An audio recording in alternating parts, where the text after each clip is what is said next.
Welcome to this peaceful journey through time, where we'll explore one of history's most remarkable reigns as you drift into restful sleep. Tonight, we're traveling back to witness the extraordinary rise of Queen Victoria and the empire that would span a quarter of the globe. Whether you're settling in for the night or simply seeking a moment of calm, I'm grateful you're here with me on this soothing voyage through Victorian England. The year was 1819. And in the grand halls of Kensington Palace, a future empress was taking her first breath. Victoria Alexandrina was born into a world where her destiny seemed anything but certain. The infant princess had no way of knowing that she would one day rule over territories so vast that the sun would never set upon them. Her childhood days were filled with the gentle rustle of silk dresses and the soft whisper of her governess reading lessons in the palace nursery. Picture young Victoria awakening each morning in her simply furnished bedroom, the pale London light filtering through tall windows as her German governess, Baroness Letzen, gently roused her for another day of careful education. The princess would rise at 7 o'clock sharp, her small hands reaching for the simple white dress laid out for her. There were no royal luxuries for this future queen. Her mother, the Duchess of Kent, insisted on a Spartan upbringing that would build character rather than indulgence. Victoria's mornings began with a breakfast of plain bread and milk, eaten in silence while her tutors prepared the day's lessons. She would sit at her small writing desk, her feet barely touching the floor, practicing her penmanship with careful strokes of the quill. The sound of her pen scratching against parchment mixed with the distant sounds of carriages rolling past the palace gates, carrying the business of a kingdom she did not yet know she would inherit. Her education was rigorous and methodical. History lessons transported her to ancient civilizations, while geography opened her mind to distant lands she could barely imagine. Little did she know that many of these far-off places would one day bow before her crown.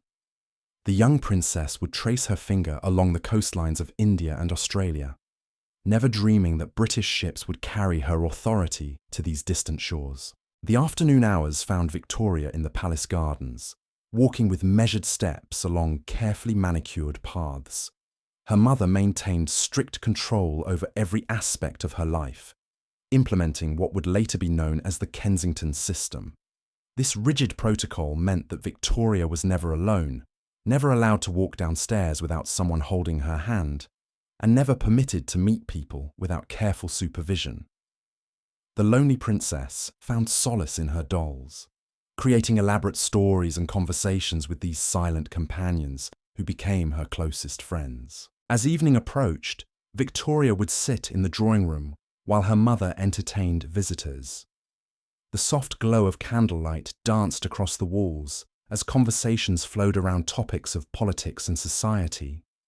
The young princess listened intently, absorbing discussions about the state of the kingdom, the struggles of the working classes, and the growing tensions across Europe. These conversations planted seeds of understanding that would later bloom into the wisdom of an empress. During these early years, Victoria had no knowledge of her proximity to the throne. Her uncle, King William IV, ruled without direct heirs, but the line of succession seemed distant and uncertain. The princess went to sleep each night unaware that fate was quietly arranging the pieces that would transform her from a sheltered child into the most powerful monarch on earth. The turning point came on a quiet morning in 1830, when Victoria was just 11 years old. Her governess approached with unusual solemnity, carrying a family tree that would change everything. As the genealogical chart was spread before her, Victoria's eyes traced the lines of succession with growing realization. There, just a few steps from the crown, was her own name. The moment of discovery was profound, yet quiet. No dramatic music accompanied this revelation, only the gentle tick of the mantle clock and the whispered explanation of her destiny. From that day forward, Victoria's education took on new urgency and purpose. Her tutors began preparing her not just as a lady of noble birth, but as a future sovereign who would need to understand the complexities of governance. She studied constitutional law and parliamentary procedure, learning about the delicate balance between royal prerogative and democratic representation that defined the British system. The princess began each morning with lessons in statecraft, reading dispatches from various corners of the growing empire. Reports arrived from India, where British influence was expanding through the East India Company's commercial and military presence. Letters from Canada described the challenges of governing diverse populations across vast wilderness territories. Documents from Australia detailed the establishment of penal colonies that were slowly transforming into thriving settlements. Victoria's afternoons were devoted to understanding the economic forces that drove British expansion. She learned about the cotton mills of Manchester, where steam-powered machinery was revolutionising textile production. The princess studied reports from Liverpool's bustling docks, where ships departed daily carrying British manufactured goods to distant markets and returned laden with raw materials from colonial territories. The concept of free trade fascinated the young princess as she grasped how British naval supremacy protected merchant vessels carrying goods across the world's oceans. Her tutors explained how the Royal Navy's dominance ensured that British commerce could flow freely, while competing nations struggled to protect their own trading routes. This maritime advantage was becoming the foundation upon which a global empire would be built. Evening lessons focused on the social challenges facing her future subjects. Victoria read about the growing industrial cities where factory workers laboured in difficult conditions for long hours. She studied reports about child labour in coal mines and the emergence of reform movements calling for better working conditions. These early exposures to social issues would later influence her approach to governance and her support for various reform initiatives. The princess also learned about the complex relationships between different social classes in British society. The aristocracy maintained their traditional privileges, while a growing middle class of merchants and professionals was gaining economic power and political influence. Meanwhile, the working classes were beginning to organise and demand representation in government decisions that affected their daily lives. As Victoria approached her teenage years, her preparation for queenship intensified. She practiced receiving foreign dignitaries, learning the subtle protocols that governed diplomatic interactions. Mock ceremonies taught her the importance of royal symbolism and the careful choreography required for state occasions. Every gesture and expression would carry meaning once she ascended to the throne.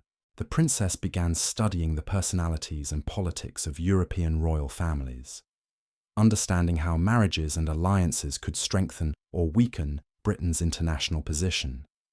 She learned about the complex web of relationships that connected various monarchies, and how these connections could be leveraged to advance British interests on the continental stage.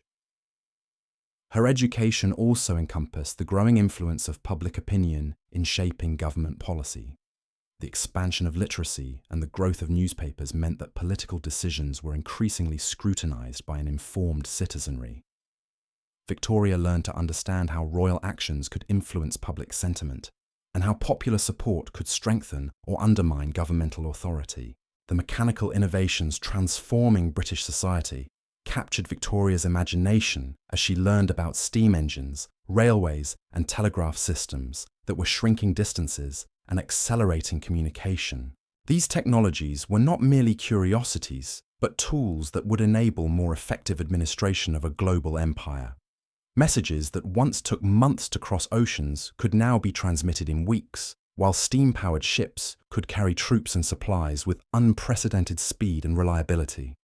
By 1837, as Victoria approached her 18th birthday, the aging King William IV's health was clearly declining. The princess had transformed from a sheltered child into a young woman who understood the magnitude of the responsibilities awaiting her. Her daily routine now resembled that of a monarch in training, with formal audiences, policy briefings, and ceremonial duties filling her schedule. The final months before her accession were filled with intensive preparation for the transition of power. Victoria studied the precedents and procedures that would govern her coronation. learning about the ancient rituals that would transform her from princess to sovereign. She practiced the oaths she would take and rehearsed the responses she would give to the various ceremonies that would mark her formal acceptance of royal authority. As spring turned to summer in 1837, everyone in the palace could sense that momentous changes were approaching. The young princess, who had once played with dolls in the palace nursery, was about to inherit an empire whose influence was spreading across continents and oceans. The quiet preparation of her youth was about to give way to the grand responsibilities of ruling the most powerful nation on earth. Powerful nation on earth. The morning of June 20th, 1837, dawned grey and misty over London. In her chamber at Kensington Palace, 18-year-old Victoria stirred beneath her simple cotton sheets, unaware that this would be her last day as a princess. The soft patter of rain against her windows mixed with the distant sounds of the city awakening. Servants moved quietly through the corridors, their footsteps muffled by thick carpets, as they prepared for what they sensed would be a day unlike any other. The Archbishop of Canterbury and the Lord Chamberlain arrived at the palace before dawn, their carriages clattering through the gates while most of London still slept. They waited in the formal receiving room, their solemn faces reflecting the gravity of the news they carried. King William IV had passed away at Windsor Castle during the early hours, and with his death, the crown had passed to the young woman who still slumbered peacefully upstairs. When Victoria was finally awakened at 6 o'clock, she descended the grand staircase in her dressing gown and slippers, her dark hair loose around her shoulders. The moment she entered the room and saw the assembled officials, she understood immediately. There was no need for elaborate explanations. The weight of destiny settled upon her small frame as she listened to the formal announcement of her uncle's death and her own accession to the throne. Her first act as queen was to request a moment alone. In the quiet of her private sitting room, Victoria knelt and prayed, asking for guidance in the enormous task that lay before her. When she emerged, she was no longer the sheltered princess who had been kept from independent thought and action. She was Queen Victoria, sovereign of the United Kingdom and ruler of territories that stretched from the foggy shores of Britain to the sun-baked plains of India. The transformation was immediate and remarkable.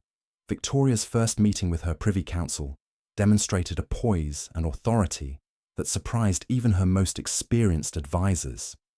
She entered the council chamber with measured steps, her small stature somehow commanding the room filled with distinguished gentlemen who had served her predecessors. Her voice, clear and steady, carried across the chamber as she took the oath of allegiance and addressed her new government. The young queen's daily routine underwent a complete transformation. Her mornings now began at dawn with briefings from her private secretary, who would present the most pressing matters requiring royal attention. Dispatches from across the empire arrived daily, bringing news of challenges and opportunities from territories she had only read about in her geography lessons. Reports from India described the complex relationships between British officials and local rulers, while letters from Canada outlined the delicate balance required to govern French and English populations side by side. Victoria's breakfast table became a centre of governance, where she would review documents while sipping her morning tea.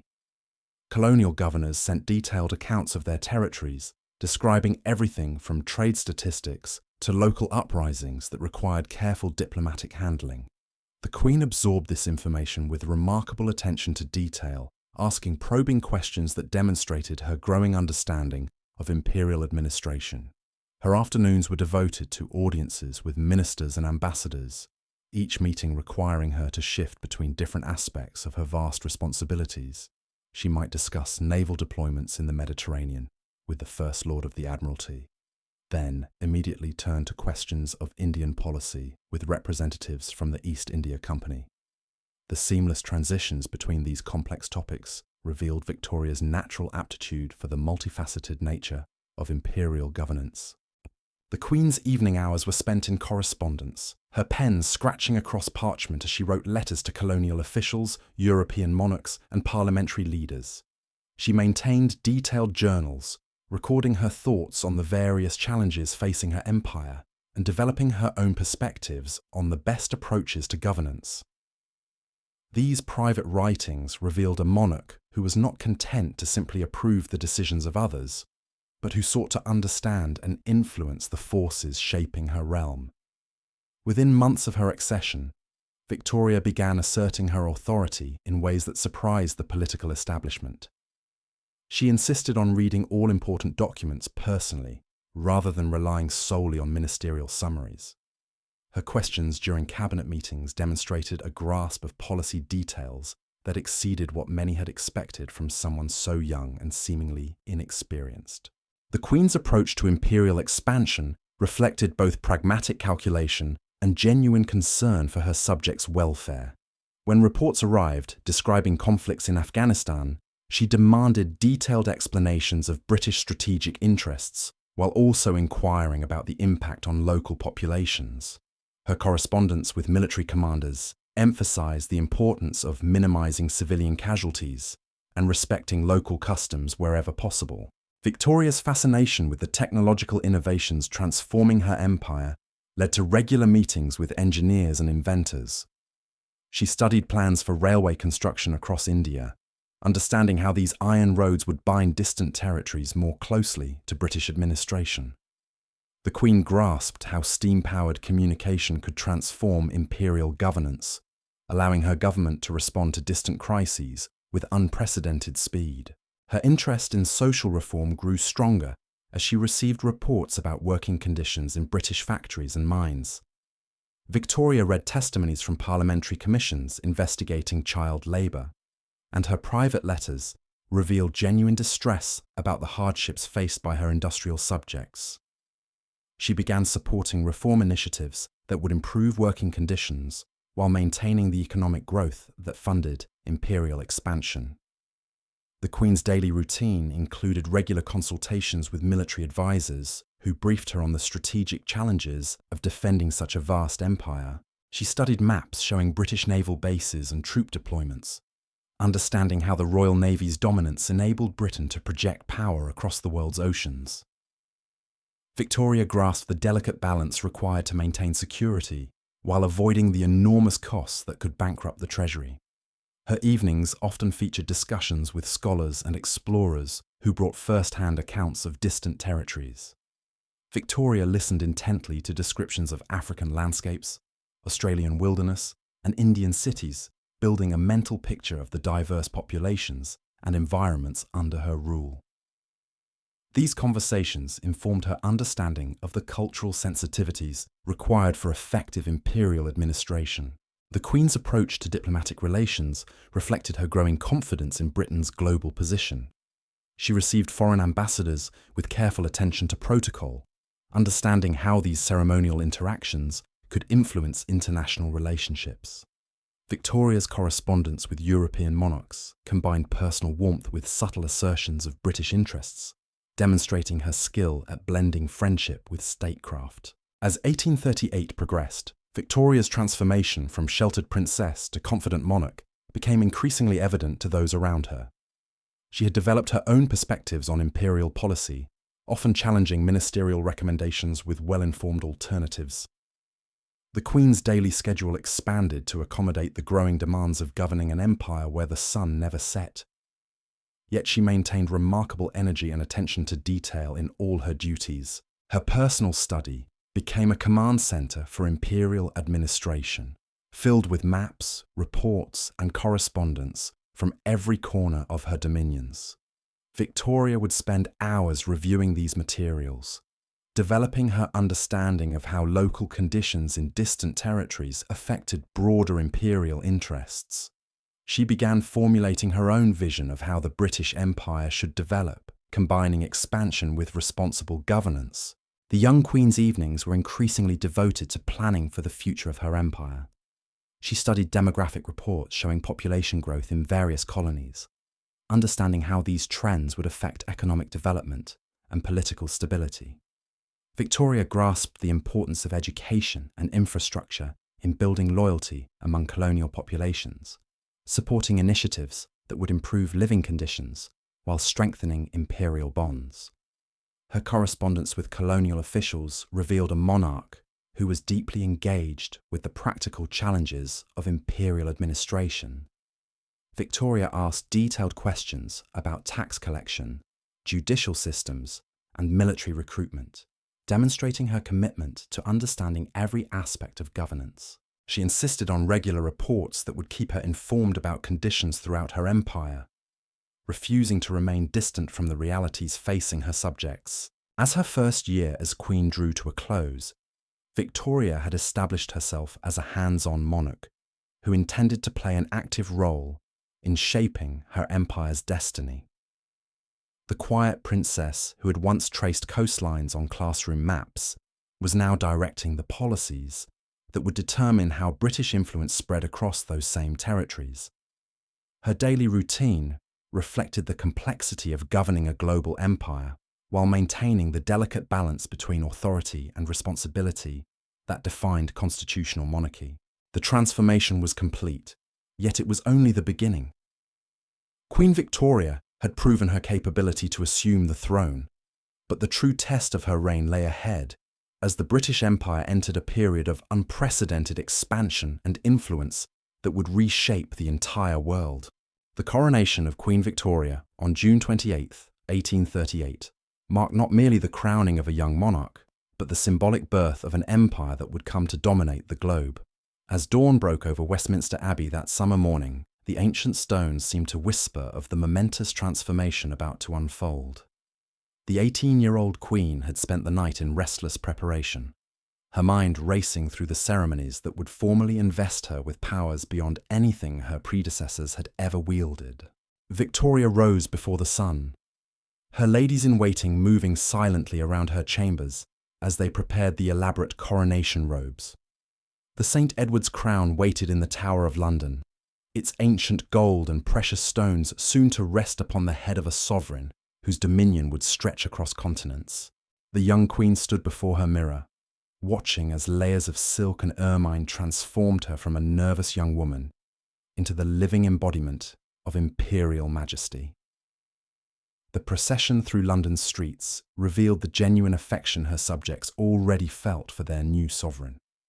Thousands lined the route from Buckingham Palace to Westminster Abbey, their cheers echoing off the buildings as Victoria's golden state coach rolled slowly through the city.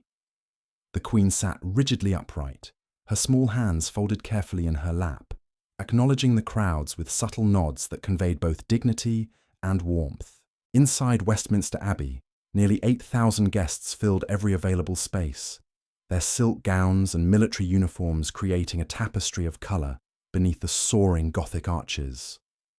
Victoria walked down the aisle with measured steps, her train held by 8 daughters of dukes and earls, each step carrying her closer to a destiny that would reshape the world. The ancient ceremony proceeded with careful precision, each ritual connecting her to centuries of royal tradition, while preparing her for challenges no previous monarch had faced. When the Archbishop of Canterbury placed the crown upon Victoria's head, the weight was both literal and symbolic. The young queen felt the physical pressure of the ancient circlet, but also sensed the immense responsibilities now resting upon her shoulders. In that moment, she became not just queen of the United Kingdom, but sovereign of territories whose full extent was still being discovered by explorers and adventurers pushing the boundaries of the known world. The months following her coronation saw Victoria settling into the rhythms of imperial governance with remarkable efficiency. Her mornings began in the Blue Room at Buckingham Palace, where her private secretary would present the most urgent correspondence from across her dominions. Letters arrived from governors-general in Canada and Australia, describing the challenges of administering territories larger than all of Europe combined. Reports from India detailed the complex relationships between British officials and the hundreds of princely states that maintained nominal independence while accepting British oversight. Victoria's breakfast conversations with her ministers revealed her growing grasp of imperial strategy. She understood that British power rested not merely on military might, but on the intricate web of commercial relationships that connected London to markets across the globe. The Queen studied trade statistics with the same attention she once devoted to her childhood lessons, recognizing that cotton from America, tea from China, and spices from India formed the economic foundation of her empire's strength. Her daily routine included regular consultations with the First Lord of the Admiralty, who would spread naval charts across her desk to illustrate Britain's growing maritime dominance. Victoria traced the routes of Royal Navy squadrons patrolling distant waters, understanding how these ships protected British merchants while projecting imperial power to potential rivals. She grasped the strategic importance of coaling stations and naval bases that allowed British vessels to operate effectively in every ocean. The Queen's afternoons were devoted to audiences with returning colonial officials who brought first-hand accounts of life in distant territories. She listened intently to descriptions of Canadian lumber camps, Australian sheep stations, and Indian tea plantations, building a comprehensive understanding of how British influence was transforming local economies and societies. These conversations informed her approach to policy decisions that would affect millions of subjects she would never meet, but whose welfare she considered her personal responsibility. Victoria's evening hours were spent in her private study, surrounded by maps and documents that illustrated the growing complexity of imperial administration. She maintained detailed correspondence with colonial governors, offering guidance on local challenges while ensuring that distant territories remained aligned with broader imperial objectives. Her letters revealed a monarch who understood that effective governance required balancing central authority with local autonomy, allowing colonial officials sufficient flexibility to address unique regional circumstances. The Queen's approach to expansion reflected careful calculation rather than reckless ambition.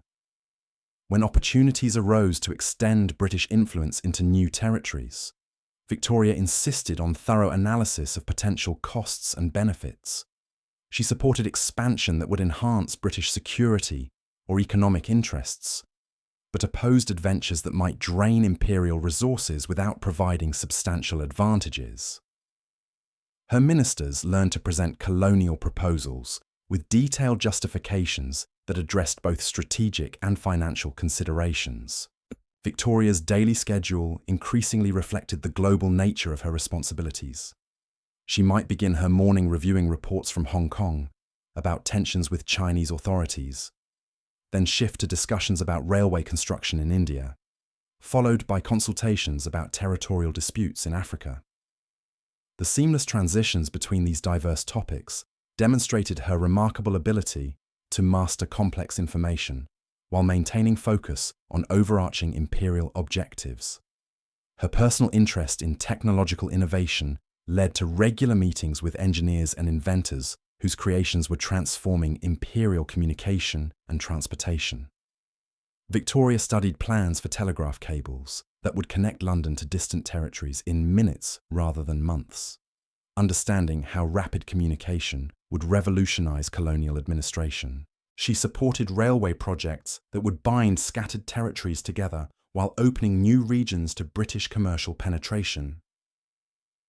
The Queen's concern for her subjects' welfare extended throughout her empire, leading to support for educational and medical initiatives in colonial territories. She funded schools and hospitals in India and Africa, recognizing that improving local conditions would strengthen imperial bonds while fulfilling her moral obligations as sovereign. Victoria's correspondence with missionaries and educators revealed genuine interest in the welfare of populations whose languages and customs differed dramatically from her own experience. Her evening meetings with military commanders focused on the strategic challenges of defending such vast territories with limited resources. Victoria studied deployment patterns that maximized British military effectiveness while minimizing costs, understanding that imperial expansion required careful balance between ambition and available means. She supported military reforms that would improve efficiency while maintaining the professional standards that made British forces effective in diverse environments. The Queen's daily routine included regular reviews of intelligence reports from across her empire, keeping her informed about potential threats to British interests. She learned to identify patterns in seemingly unrelated events, understanding how local disturbances in one territory might affect stability elsewhere. Victoria's grasp of imperial interconnections enabled her to anticipate challenges and coordinate responses that addressed root causes rather than merely symptoms. Her approach to diplomatic relations reflected Britain's growing global influence, as Victoria received ambassadors from nations seeking British support or attempting to limit British expansion. She conducted these meetings with careful attention to protocol while subtly asserting British interests, understanding that diplomatic success often determined whether expansion would proceed peacefully or require costly military intervention. The Queen's correspondence with foreign monarchs combined personal relationships with strategic calculations that advanced imperial objectives. As 1839 unfolded, Victoria's mastery of imperial governance became increasingly evident to those around her. She had developed comprehensive understanding of how distant territories contributed to British wealth and security, while also grasping the responsibilities that empire imposed upon her government.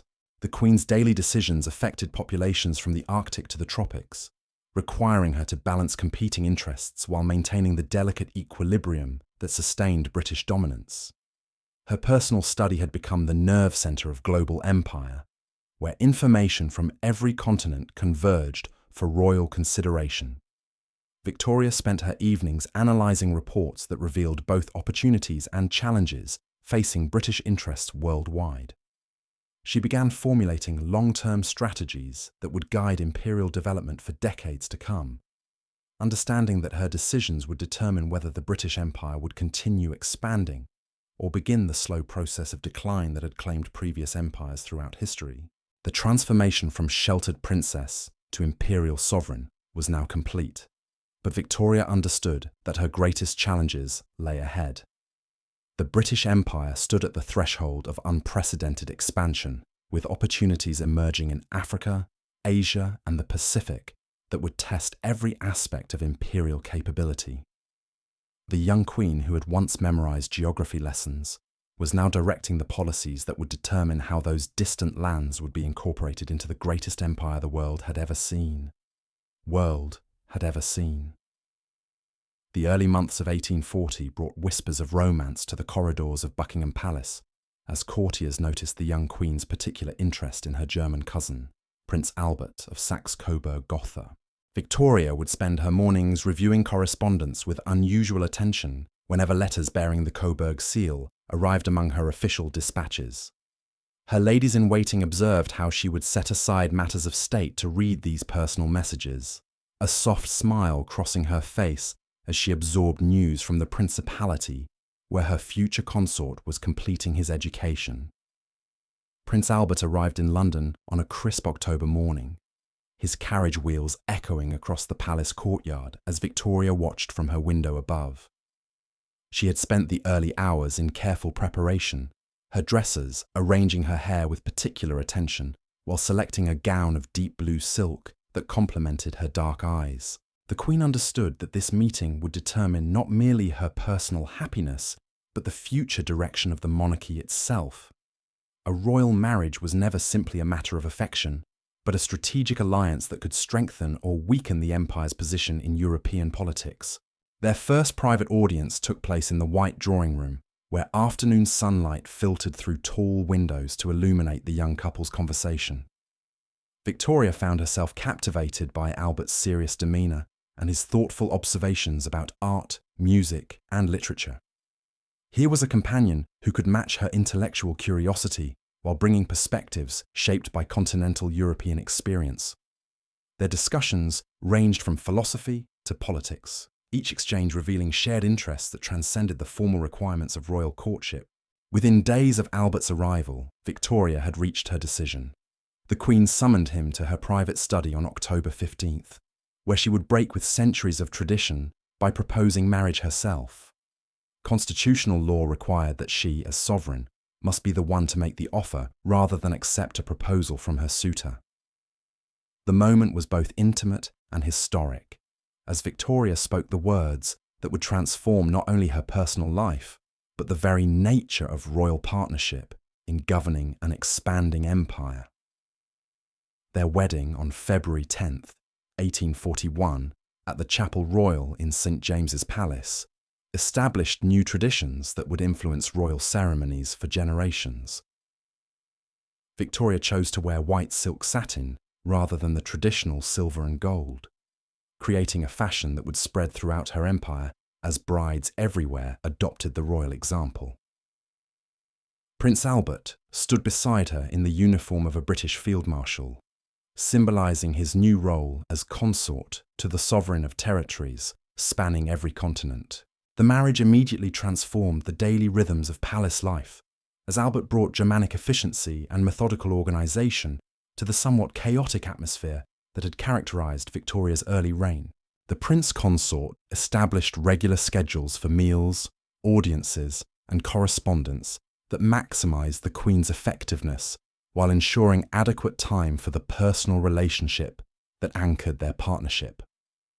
Their breakfast conversations became informal cabinet meetings, where Victoria could test ideas with someone who understood both her personal nature and her public responsibilities. Albert's influence on imperial policy became apparent within months of their marriage, as his systematic approach to problem-solving complemented Victoria's intuitive grasp of political relationships. The prince consort would spend his mornings reviewing colonial reports with the same methodical attention he had once devoted to his university studies, preparing detailed analyses that helped the Queen understand complex situations in distant territories. His continental perspective proved valuable in assessing European reactions to British expansion, enabling more sophisticated diplomatic strategies. The royal couple's daily routine included joint audiences with colonial officials, where Albert's probing questions often revealed aspects of imperial administration that might otherwise have escaped attention. He possessed a gift for identifying connections between seemingly unrelated problems, helping Victoria understand how challenges in one territory might affect stability throughout her empire. Their evening discussions became strategic planning sessions where they would analyse intelligence reports and correspondence from governors-general across their dominions. Victoria's pregnancy in late 1840 added new dimensions to imperial governance, as the Queen had to balance her expanding family responsibilities with the demands of ruling territories, where rebellions, natural disasters, and diplomatic crises required immediate attention. She continued her morning routine of reviewing dispatches from across the empire, though now she might pause to rest her hand on her growing abdomen while contemplating how her decisions would affect the world her children would inherit. The birth of Princess Victoria Adelaide. Mary Louise, on November 21st, 1840, marked the beginning of a royal dynasty that would shape imperial development for the remainder of the century. The Queen held her newborn daughter while reviewing reports from India, understanding that this child might one day inherit an empire even larger than the one currently under her rule. The infant princess slept peacefully in her mother's arms, unaware that her cradle songs were accompanied by discussions of territorial expansion and colonial administration. Albert's role as prince consort evolved rapidly as he assumed increasing responsibilities for managing the administrative aspects of imperial governance. His mornings were spent in detailed correspondence with colonial officials, providing them with guidance that reflected both his own analytical capabilities and his intimate understanding of the Queen's preferences and priorities.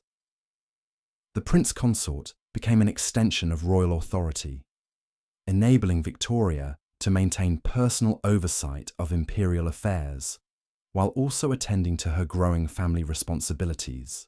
The royal nursery at Buckingham Palace became an unlikely centre of imperial planning, as Victoria would often conduct business while nursing her children or supervising their early education. She understood that these future princes and princesses would need comprehensive understanding of the empire they might one day help govern, leading her to ensure that even their childhood games included references to distant territories and diverse populations under British rule. Victoria's daily schedule expanded to accommodate the complex demands of motherhood and imperial sovereignty, requiring careful coordination between personal and public responsibilities. She might spend her morning reviewing military dispatches from Afghanistan while her infant daughter played at her feet, then shift to consultations with the Governor-General of Canada while directing the children's afternoon lessons. The seamless integration of family life and imperial governance created new models for royal behaviour that would influence monarchical traditions throughout Europe. The Queen's approach to expansion during this period reflected both increased confidence and growing caution, as she recognised that imperial adventures could affect not only her subjects, but her own children's future security. Victoria supported territorial acquisitions that would strengthen British strategic positions while providing her descendants with secure foundations for continued leadership. Her correspondence with colonial governors emphasised the importance of establishing stable institutions that could maintain British influence across generations. Albert's systematic approach to imperial intelligence gathering created new efficiencies in colonial administration, as the Prince Consort established regular reporting schedules that ensured comprehensive information flow from distant territories. His morning routine included detailed analysis of these reports, identifying patterns and trends that might escape notice in the daily rush of crisis management. The Prince Consort's summaries became essential reading for cabinet ministers responsible for colonial affairs. The royal couple's evening hours were devoted to long-term strategic planning, as they recognised that the empire's continued expansion required careful consideration of geographic, economic, and political factors that would determine future success or failure. Victoria and Albert would spread maps across their private study floor, tracing potential railway routes through India, or discussing the strategic implications of territorial acquisitions in Africa. These intimate planning sessions shaped policies that would affect millions of people across multiple continents. Their joint approach to imperial governance created unprecedented coordination between royal authority and administrative efficiency, as Albert's methodical preparation enabled Victoria to make informed decisions with remarkable speed and accuracy. Colonial officials learned to expect rapid responses to their requests, as the royal partnership could process complex information and formulate comprehensive policies faster than traditional governmental procedures had allowed. The Queen's growing family provided new perspectives on imperial responsibilities, as Victoria began considering how territorial expansion and colonial development would affect the world her children would inherit. She supported educational initiatives throughout the empire, understanding that stable colonial societies would provide better foundations for her descendants' future leadership. The royal nursery's lessons increasingly included geography and languages that would prepare the young princes and princesses for their roles in governing diverse populations. Victoria's daily correspondence expanded to include personal letters to colonial officials' wives, creating informal networks of communication that supplemented official governmental channels. These relationships provided insights into social conditions throughout the empire, helping the Queen understand how British rule affected families and communities in distant territories. Her evening hours often included responses to these personal letters, maintaining connections that humanized imperial relationships. As 1842 approached, the royal couple had established new paradigms for imperial governance that combined personal partnership with systematic administration. Their daily routines reflected the global nature of British responsibilities, while maintaining the intimate family relationships that anchored their authority. Victoria and Albert had transformed the monarchy into an efficient instrument of imperial expansion, creating foundations for territorial acquisitions and administrative reforms that would characterize the remainder of the 19th century. The empire stood poised for unprecedented growth, with opportunities emerging in Asia, Africa, and the Pacific that would test every aspect of the administrative systems the royal couple had developed. Victoria's morning reviews of colonial correspondence revealed both the challenges and possibilities that lay ahead, as British influence continued spreading across territories whose full potential remained to be discovered and developed. The dawn of 1842 found Queen Victoria in her private chambers, cradling her second child, Prince Albert Edward, while simultaneously reviewing dispatches that would reshape the map of Asia. The infant prince, future King Edward VII, slept peacefully against his mother's shoulder as she read reports from the First Opium War that had concluded just months earlier.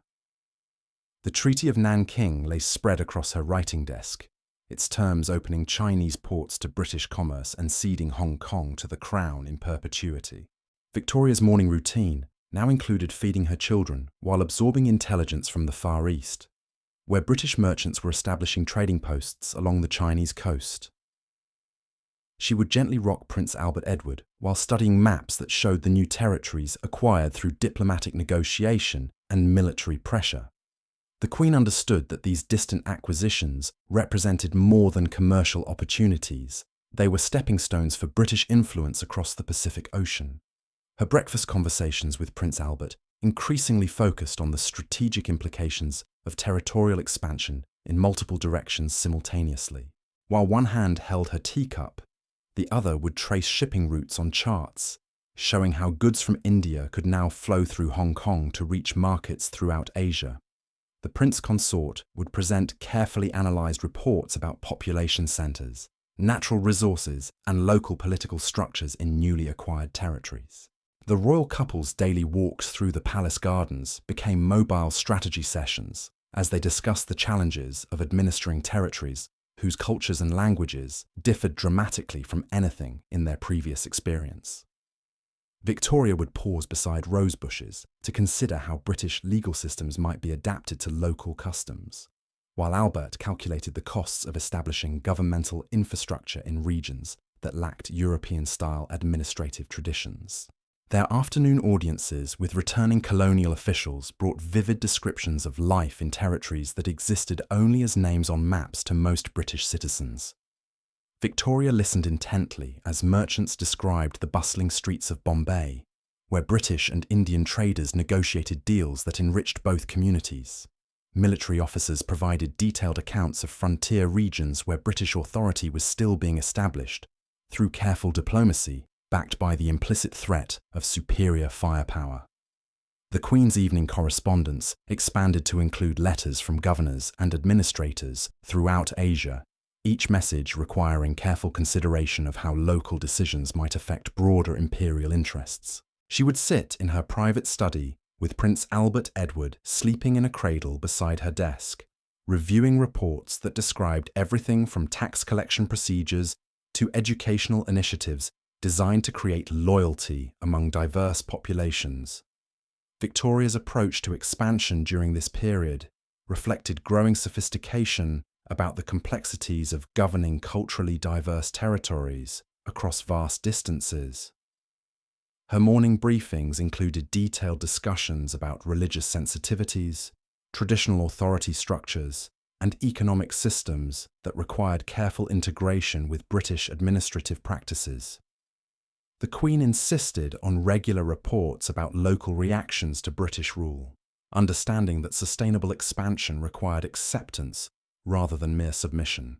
The royal nursery became an unlikely centre of imperial intelligence, as Victoria would often conduct important meetings while supervising her children's early education. Foreign ambassadors learned to expect informal audiences where diplomatic negotiations might be interrupted by the needs of nursing infants or the questions of curious toddlers. These domestic settings paradoxically enhanced the Queen's authority, demonstrating her ability to balance multiple complex responsibilities simultaneously. Prince Albert's systematic approach to colonial administration created new efficiencies in managing information flows from territories spanning multiple time zones. His morning routine included careful review of overnight telegrams from India, afternoon dispatches from Australia, and evening reports from Canadian territories. The Prince Consort developed innovative filing systems that enabled rapid access to relevant information when crises required immediate royal attention. The Queen's daily schedule reflected the accelerating pace of imperial expansion, as opportunities emerged faster than traditional governmental procedures could process them.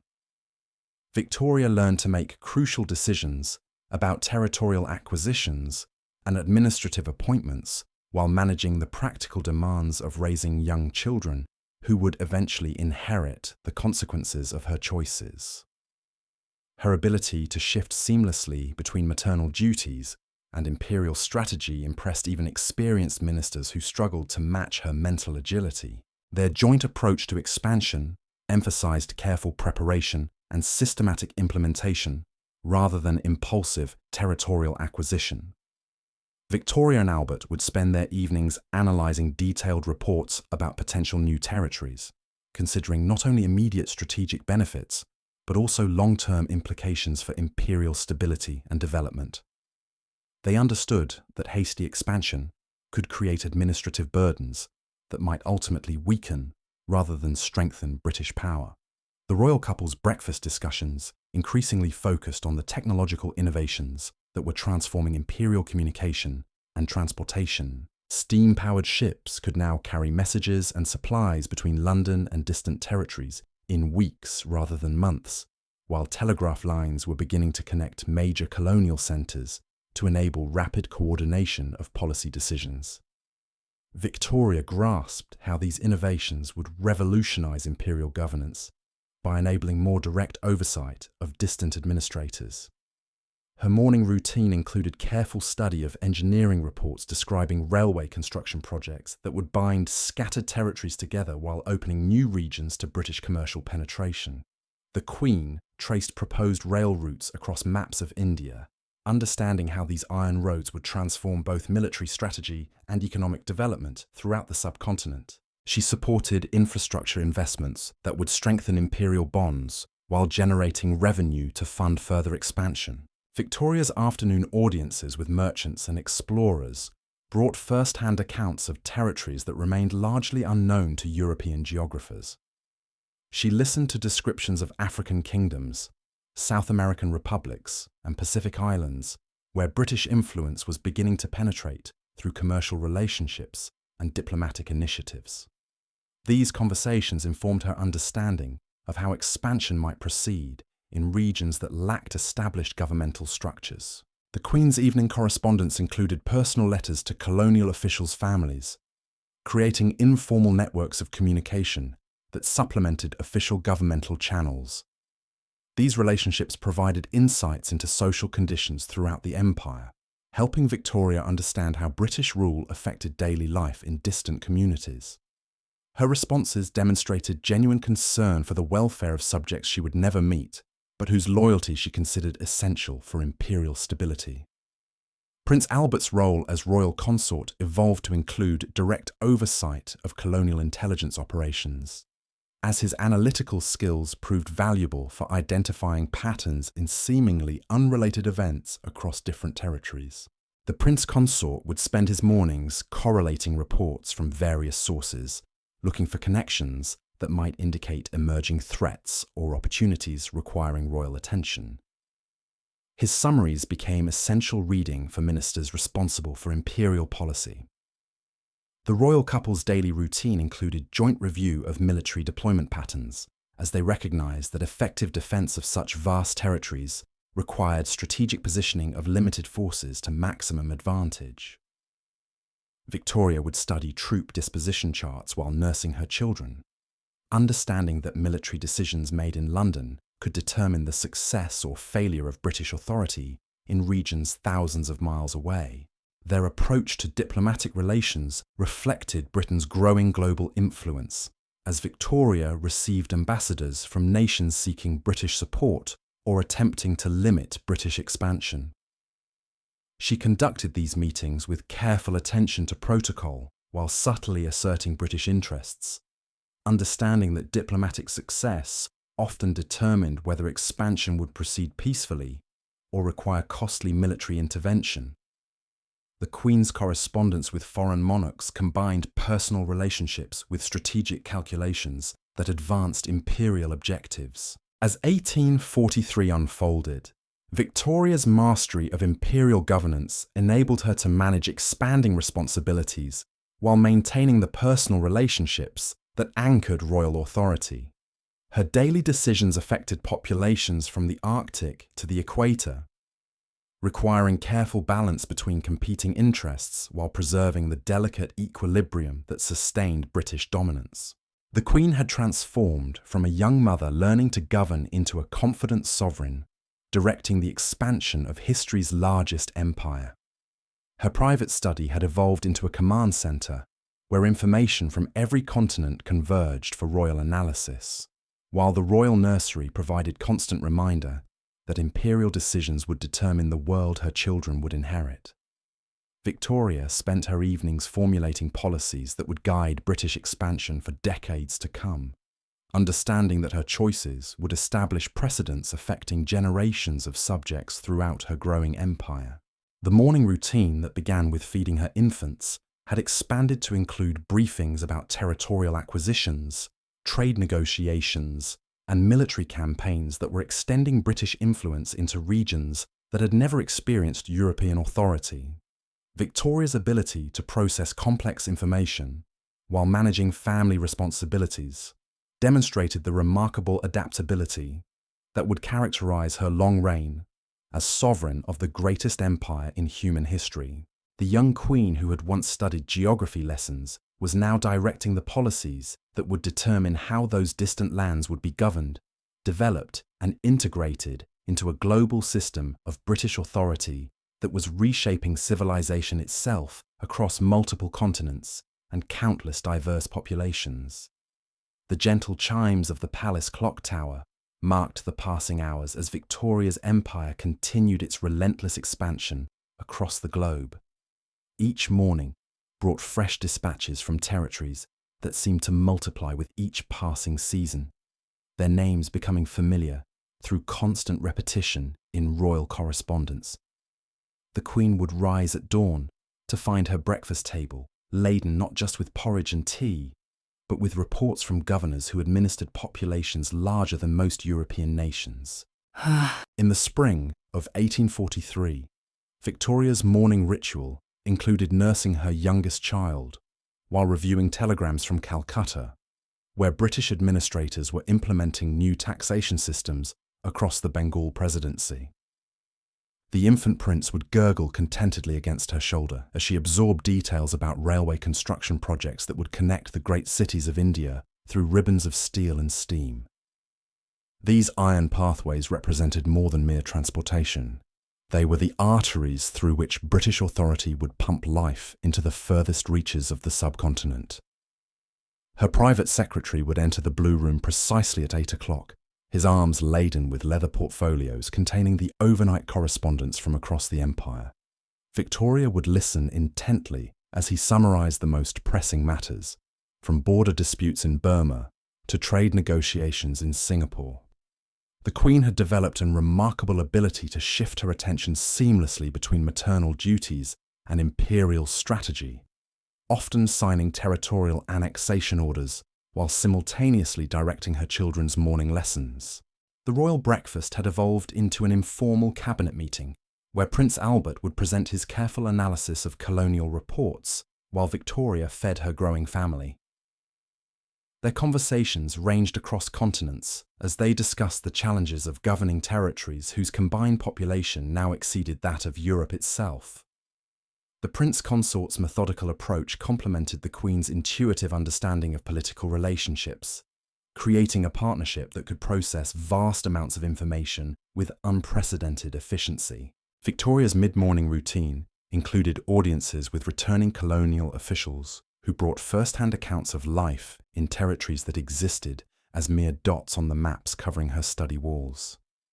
She would receive these visitors in the white drawing room, where afternoon sunlight illuminated their weather-beaten faces as they described the realities of administering justice in regions where British law was still taking root among ancient customs and traditions. These meetings provided texture to the dry statistics that filled official reports, as veteran administrators shared stories of local ceremonies where British flags were raised alongside traditional banners in ceremonies that blended imperial authority with indigenous celebration.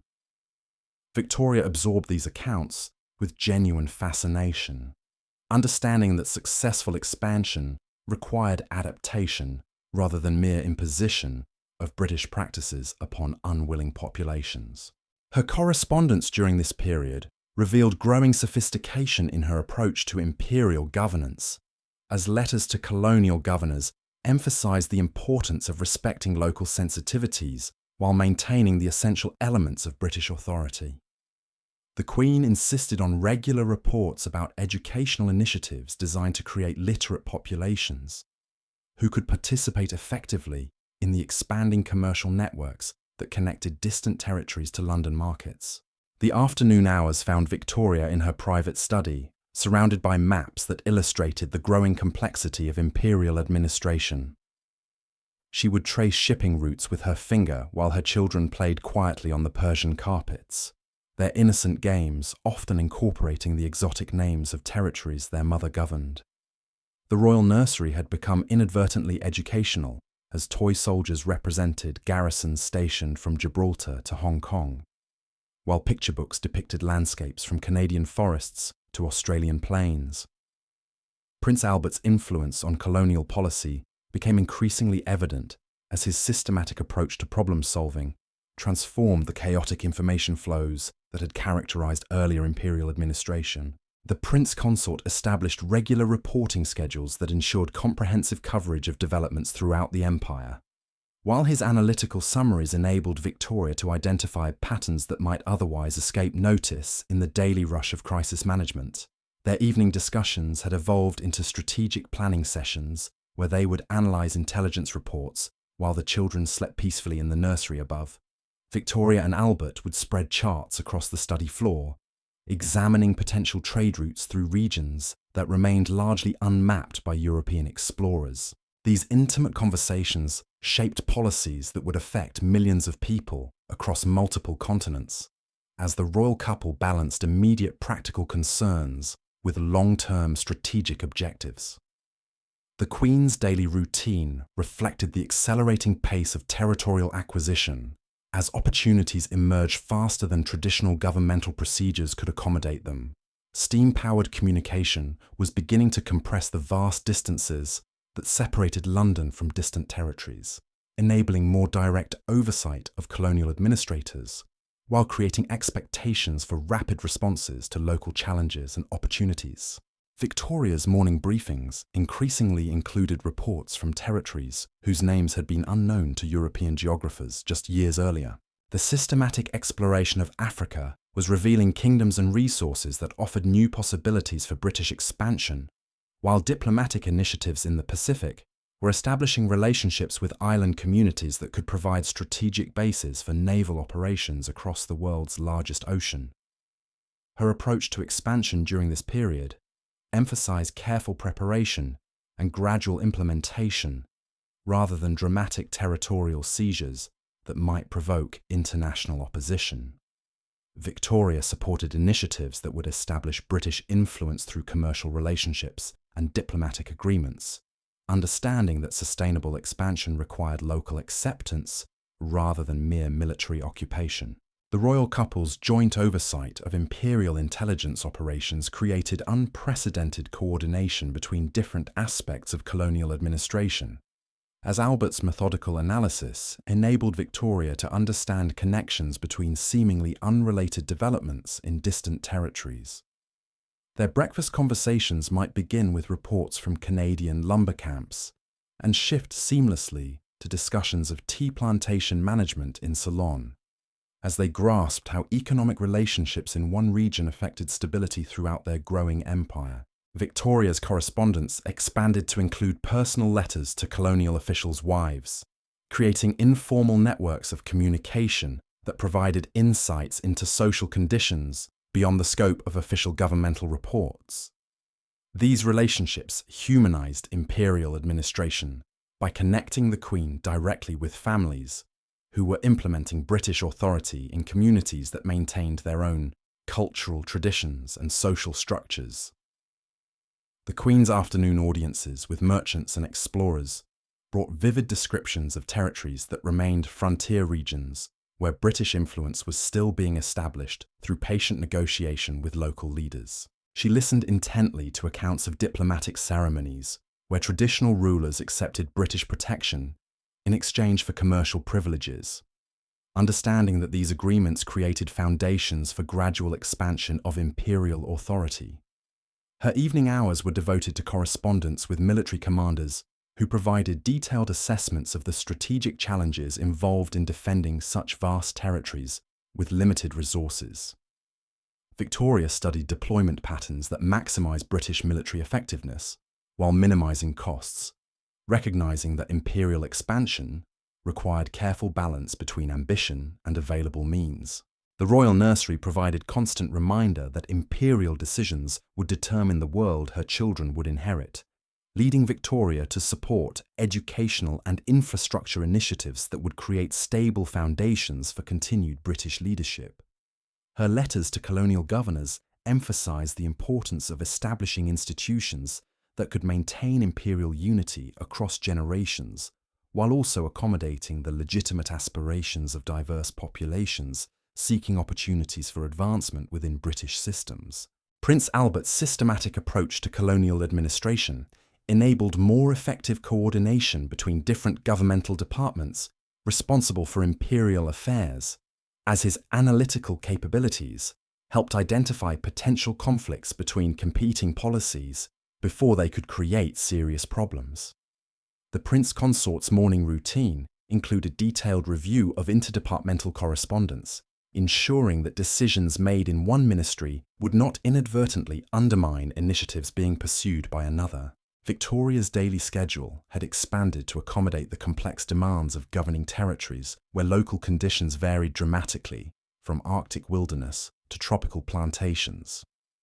She might spend her morning reviewing reports about copper mining operations in Canada, then shift to discussions of cotton cultivation in Egypt, followed by consultations about diplomatic relations with Chinese authorities who were adapting to expanded British commercial presence. Their joint approach to imperial governance created new models for royal authority that combined traditional monarchical prerogatives with systematic administrative efficiency. Colonial officials learned to expect comprehensive guidance that reflected both the Queen's political instincts and the Prince Consort's analytical preparation, enabling more consistent implementation of imperial policies across diverse territorial environments. The Queen's growing confidence in imperial matters enabled her to challenge ministerial recommendations, when her own analysis suggested alternative approaches might prove more effective. Victoria's correspondence with cabinet members revealed a sovereign who understood the complexities of colonial administration well enough to offer substantive critiques of proposed policies, while her suggestions often proved superior to the original proposals. As 1844 approached, the royal couple had established administrative systems that could accommodate continued territorial expansion while maintaining the personal oversight that ensured imperial policies reflected royal priorities. Victoria's morning routine of reviewing colonial correspondence while managing family responsibilities had become a model for balancing multiple complex duties, while Albert's systematic analysis provided the intellectual framework that transformed scattered information into coherent imperial strategy. The empire stood poised for another phase of unprecedented growth, with opportunities emerging in regions that would test every aspect of the governmental systems the royal couple had developed. Victoria's daily decisions continued to affect populations across every inhabited continent, as British influence spread through networks of commerce, diplomacy, and gradual territorial acquisition that were reshaping the global balance of power in ways that would influence world history for generations to come.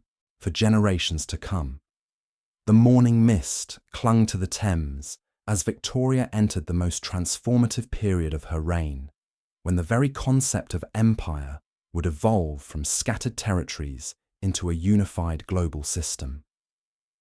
The year 1845 dawned with unprecedented challenges that would test every administrative innovation she and Albert had carefully constructed. In her private chambers, the Queen would rise before the servants stirred, her mind already racing through the complex web of decisions that awaited her attention across 6 continents. Her breakfast table had become a battlefield of competing priorities, where urgent telegrams from the northwest frontier of India lay beside equally pressing reports from the newly established colonies of New Zealand. Victoria would sip her morning tea while absorbing accounts of Maori resistance to British settlement, her free hand gently stroking the hair of her youngest child, who slept peacefully in her lap. The juxtaposition of maternal tenderness and imperial authority had become the defining characteristic of her daily existence. The Queen's morning audiences now included a steady stream of explorers and missionaries returning from territories that existed beyond the edges of even the most detailed maps. She would receive these sun-weathered adventurers in the green drawing room, where their tales of African kingdoms and Pacific archipelagos filled her imagination with visions of future expansion. Dr. David Livingstone would describe his encounters with tribal chieftains who ruled territories larger than Scotland, while naval officers presented charts of island chains that could serve as stepping stones for British influence across the world's most remote waters. Victoria's correspondence during this period revealed her growing understanding of how cultural sensitivity could serve strategic purposes more effectively than military coercion. Her letters to colonial governors emphasized the importance of learning local languages and customs, recognizing that administrators who could communicate directly with indigenous populations would achieve better results than those who relied solely on interpreters and intimidation. She supported the establishment of schools where British and local children learned together, understanding that educational integration would create loyalty more lasting than any imposed through force. The royal study had expanded to accommodate the flood of intelligence flowing from territories whose administration required increasingly sophisticated coordination. Maps covered every wall, their surfaces marked with coloured pins representing military garrisons, commercial centres, and diplomatic missions that maintained British influence across regions spanning multiple climate zones and cultural traditions. Victoria would spend her afternoons tracing trade routes with her finger while dictating responses to governors who sought guidance on everything from tax collection procedures to marriage laws that needed to accommodate both British legal principles and local customs.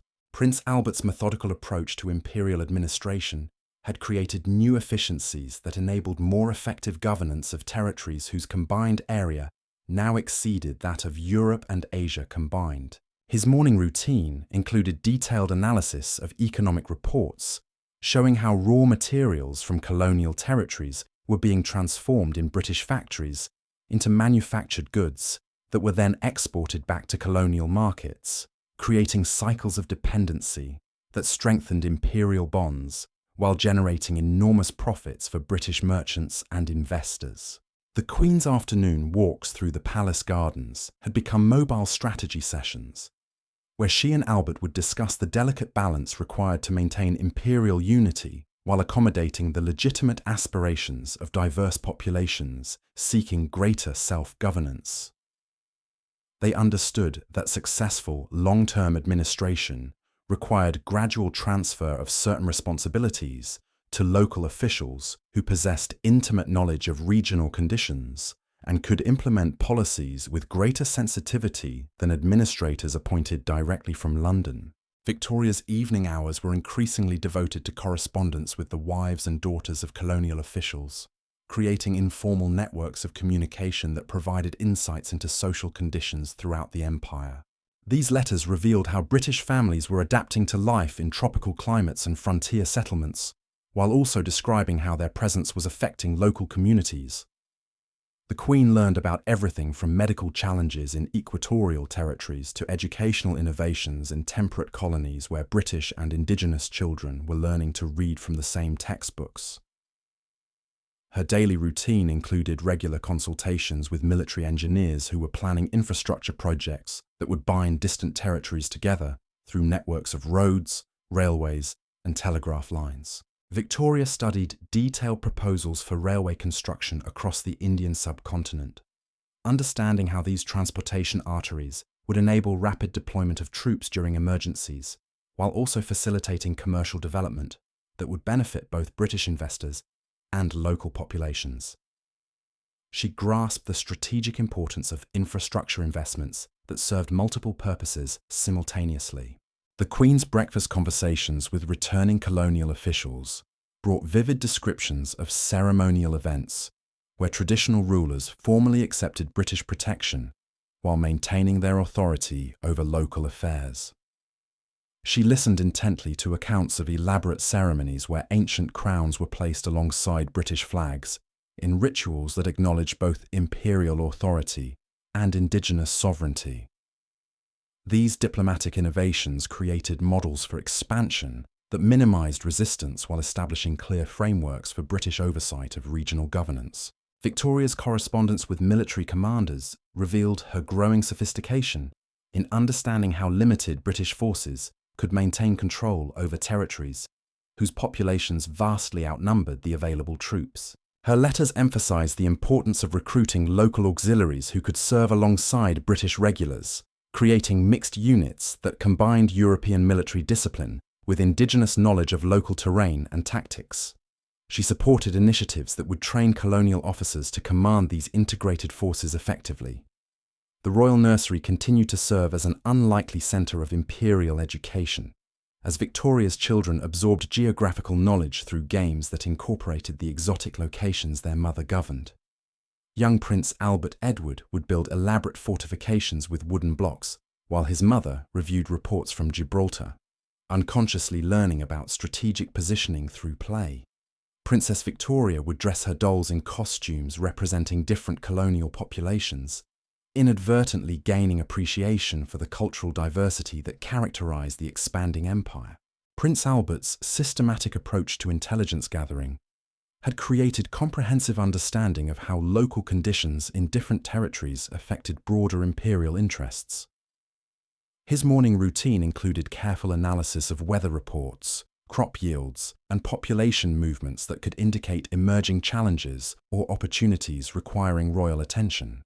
The Prince Consort developed innovative analytical methods that enabled identification of patterns across multiple territories, providing early warning of potential problems that might otherwise escape notice until they became serious crises.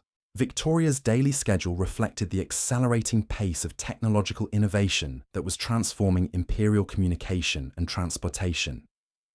Steam-powered vessels could now carry messages between London and Bombay in just 6 weeks, while experimental telegraph lines were being constructed across vast distances to enable even faster coordination between colonial administrators and their superiors in the imperial capital. The Queen understood how these innovations would revolutionize governance by enabling more direct oversight of distant territories. Her approach to territorial acquisition during this period emphasized careful evaluation of potential costs and benefits rather than opportunistic expansion that might strain imperial resources without providing substantial strategic advantages.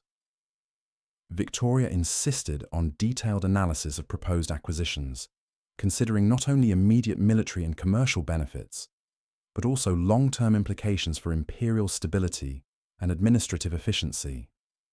She supported expansion that would strengthen British security while avoiding commitments that might prove impossible to maintain effectively. The Queen's afternoon audiences with merchants and traders brought first-hand accounts of commercial opportunities in territories that remained largely unexplored by European entrepreneurs. She listened to descriptions of mineral deposits in African territories, agricultural potential in Australian regions, and trading possibilities with Pacific Island communities that had maintained their independence while developing commercial relationships with British merchants. These conversations informed her understanding of how economic development could serve imperial expansion more effectively than military conquest. Victoria's evening correspondence included detailed discussions with colonial governors about the challenges of implementing British legal systems in territories where traditional customs governed most aspects of daily life. Her letters revealed genuine concern for developing judicial procedures that would maintain essential British legal principles while accommodating local practices that did not conflict with imperial authority. She supported experimental approaches that would test different methods of legal integration before implementing them throughout entire regions. The royal couple's joint oversight of imperial finances had created unprecedented understanding of how colonial revenues could fund continued expansion while also supporting development projects that would benefit local populations. Their breakfast discussions included detailed analysis of tax collection procedures, trade statistics, and infrastructure investments that would generate future income while demonstrating British commitment to improving living conditions throughout the empire. Victoria's daily routine included regular reviews of educational initiatives designed to create literate populations who could participate effectively in the expanding commercial and administrative networks that connected distant territories. She supported the establishment of schools where instruction was provided in both English and local languages, understanding that bilingual education would create colonial subjects who could serve as intermediaries between British authorities and indigenous populations while maintaining their cultural identities. The Queen's morning briefings increasingly included reports from territories where British influence was being established through diplomatic agreements rather than military occupation. She learned about negotiations with African kingdoms whose rulers accepted British protection in exchange for exclusive trading privileges, creating relationships that provided imperial advantages without requiring expensive military commitments. These diplomatic innovations offered models for expansion that could be replicated in other regions where direct conquest might prove too costly or politically problematic. Prince Albert's role as royal consort had evolved to include direct oversight of colonial intelligence operations that provided comprehensive information about conditions throughout the empire. His analytical capabilities enabled identification of connections between seemingly unrelated events in different territories, while his systematic approach to information processing ensured that important developments did not escape royal attention. The Prince Consort's summaries became essential reading for ministers responsible for imperial policy formulation and implementation.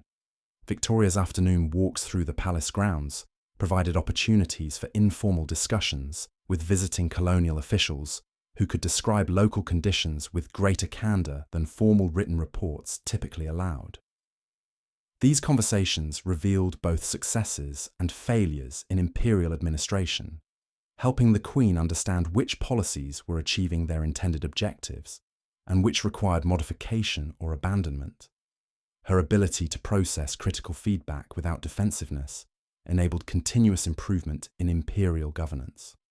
The Queen's evening hours were devoted to correspondence that maintained personal relationships with administrators throughout the empire, creating networks of loyalty that transcended formal governmental hierarchies.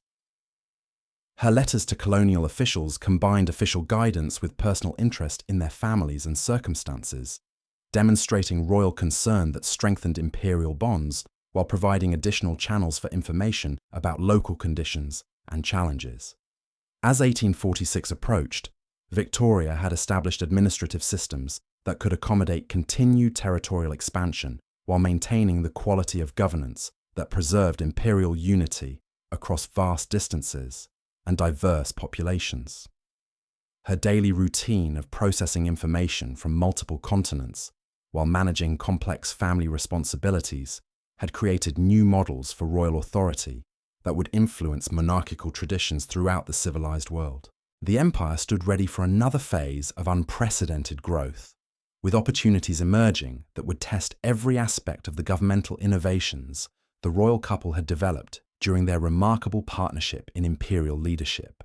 Victoria's morning routine would soon encompass territories whose names remained unknown to European geographers as British influence continued spreading through networks of commerce, diplomacy, and carefully planned expansion that were reshaping global civilization according to principles of ordered progress and beneficial development.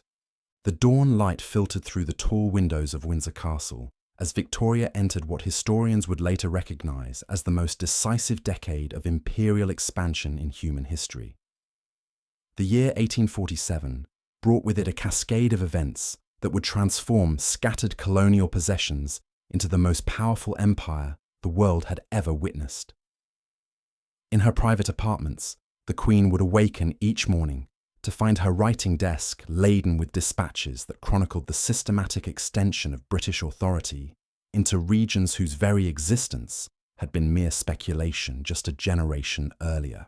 Her morning ritual had evolved into a complex choreography of imperial oversight, where she would nurse her latest child while simultaneously reviewing intelligence reports from territories spanning every climate zone on Earth.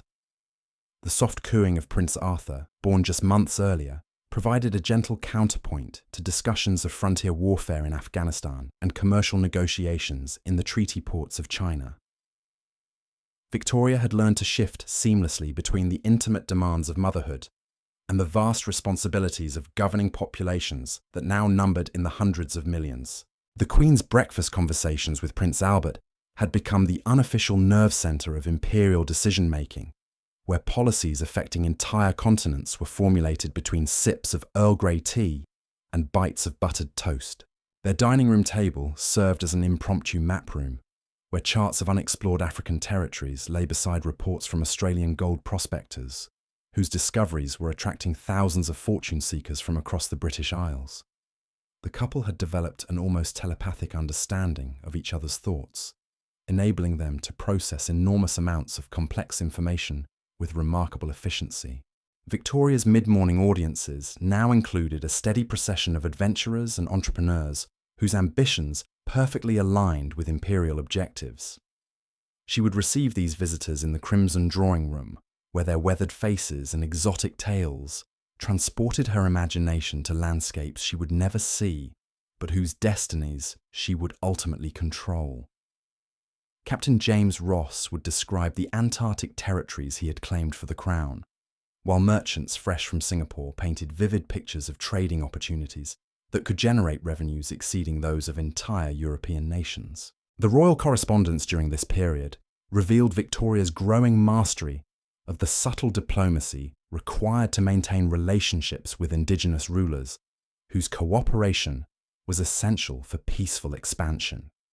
Her letters to tribal chieftains and local potentates combined respectful acknowledgement of their traditional authority with firm assertions of British interests, creating frameworks for mutual benefit that avoided the enormous costs of military conquest. She had learned that a carefully worded message accompanied by appropriate gifts could achieve more lasting results than entire regiments of soldiers. Prince Albert's systematic approach to colonial intelligence had created unprecedented awareness of how developments in one territory could affect stability throughout the empire. His morning routine included detailed analysis of meteorological reports that predicted monsoon patterns affecting Indian agriculture, economic surveys that tracked trade flows between different colonial regions, and demographic studies that revealed population movements requiring administrative attention. The Prince Consort had transformed scattered information into comprehensive understanding of imperial interconnections. The Queen's afternoon hours were devoted to the intricate task of coordinating military deployments across territories where seasonal variations meant that troops might be fighting in tropical heat, while their colleagues battled winter storms on the opposite side of the globe. She would study deployment charts, while her children played with toy soldiers on the Persian carpets, unconsciously learning about strategic positioning through games that mirrored their mother's actual military planning. The royal nursery had become an inadvertent academy of imperial strategy. Victoria's evening walks through the palace gardens provided opportunities for private consultations with returning colonial administrators who could speak candidly about challenges that might be minimized in official reports. These informal conversations revealed the human dimensions of imperial expansion. As seasoned officials described the daily realities of implementing British authority among populations whose languages, customs, and beliefs differed dramatically from European traditions. The Queen absorbed these insights with genuine fascination, understanding that successful governance required appreciation for cultural complexities. Her daily correspondence had expanded to include regular exchanges with the wives of colonial officials, creating informal networks of communication that provided invaluable insights into social conditions throughout the empire. These letters revealed how British families were adapting to life in environments ranging from Canadian logging camps to Indian hill stations, while also describing the impact of European presence on local communities. Victoria learned about everything from medical innovations developed in tropical climates to educational experiments where British and Indigenous children learned together in multilingual classrooms. The Queen's morning briefings increasingly included reports from territories where British influence was being established through commercial penetration rather than political annexation. She studied detailed accounts of trading relationships with African kingdoms whose rulers welcomed European merchants while maintaining their political independence, creating models for expansion that avoided the administrative burdens of direct governance. These commercial partnerships offered templates for extending British influence without triggering international opposition or straining imperial resources. Prince Albert's role had evolved to encompass direct oversight of the technological innovations that were revolutionizing imperial communication and transportation. His afternoon schedule included consultations with engineers who were planning telegraph lines across vast distances, railway routes through challenging terrain, and steamship services that would connect distant territories with unprecedented speed and reliability. The Prince Consort grasped how these infrastructure investments would transform imperial administration by enabling real-time coordination between London and the furthest outposts of British authority. Victoria's daily routine reflected the accelerating pace of territorial acquisition as opportunities for expansion emerged faster than traditional governmental procedures could accommodate them. The discovery of gold in California had triggered a massive migration that included thousands of British subjects seeking their fortunes in American territories, while similar mineral discoveries in Australia were attracting settlers whose success would strengthen imperial bonds through shared prosperity. The Queen understood how these population movements were reshaping global demographics in ways that favoured British interests. Her approach to expansion during this period emphasised the establishment of strategic positions that could serve multiple purposes simultaneously. Naval bases established for military reasons also functioned as commercial centres and diplomatic outposts, while trading stations developed into administrative centres that gradually extended British authority over surrounding regions. Victoria supported initiatives that maximised the return on imperial investments by creating facilities that could adapt to changing circumstances and expanding opportunities. The Queen's afternoon audiences with merchants and explorers brought vivid descriptions of territories that offered both enormous potential and significant challenges for imperial development. She listened intently to accounts of river systems that could provide transportation arteries into the heart of unexplored continents, mineral deposits that could fund decades of expansion, and agricultural regions that could feed growing colonial populations while generating export revenues. These conversations informed her understanding of how natural resources could be developed to serve imperial objectives. Victoria's evening correspondence included detailed discussions with military commanders about the strategic implications of technological advances that were changing the nature of warfare itself. The development of rifled firearms, explosive shells, and steam-powered warships was giving British forces decisive advantages over potential enemies, while improvements in medical knowledge were reducing the casualties that had previously made tropical campaigns prohibitively expensive. She grasped how these innovations were expanding the range of territories that could be conquered and held with acceptable costs. The royal couple's joint oversight of imperial finances had created sophisticated understanding of how colonial revenues could be reinvested to generate even greater returns through carefully planned development projects. Their breakfast discussions included analysis of tax collection procedures that balanced imperial revenue requirements with local economic conditions, infrastructure investments that would stimulate commercial growth while serving strategic purposes, and educational initiatives that would create skilled populations capable of contributing to imperial prosperity. Victoria's daily schedule included regular reviews of diplomatic initiatives designed to prevent European rivals from establishing competing influences in regions where British interests were expanding. Her correspondence with foreign monarchs combined personal relationships with strategic calculations, using royal connections to advance imperial objectives while maintaining the appearance of friendly cooperation. She understood how diplomatic success could achieve territorial gains without the enormous costs of military campaigns.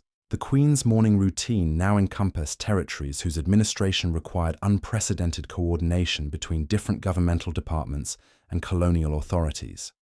She might review reports from the India Office about railway construction projects, while simultaneously considering Foreign Office recommendations about diplomatic relations with Chinese authorities, then shift to Colonial Office briefings about Australian immigration policies.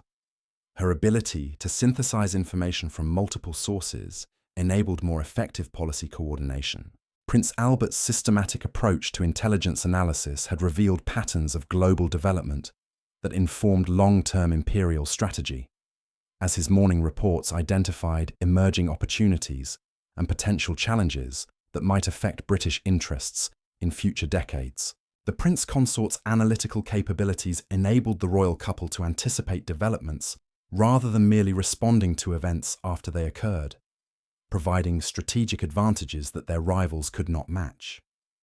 Victoria's afternoon walks through the palace grounds had become mobile planning sessions, where she and Albert would discuss the delicate balance required to maintain imperial unity while accommodating the legitimate aspirations of diverse populations seeking greater participation in their own governance.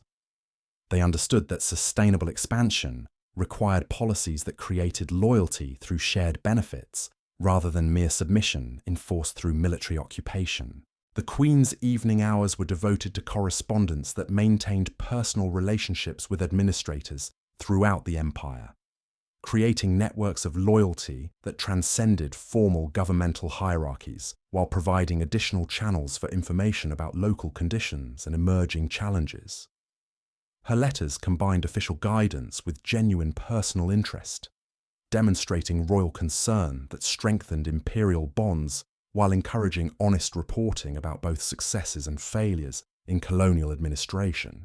Her daily correspondence revealed growing sophistication in understanding how economic development could serve imperial expansion more effectively than military conquest alone.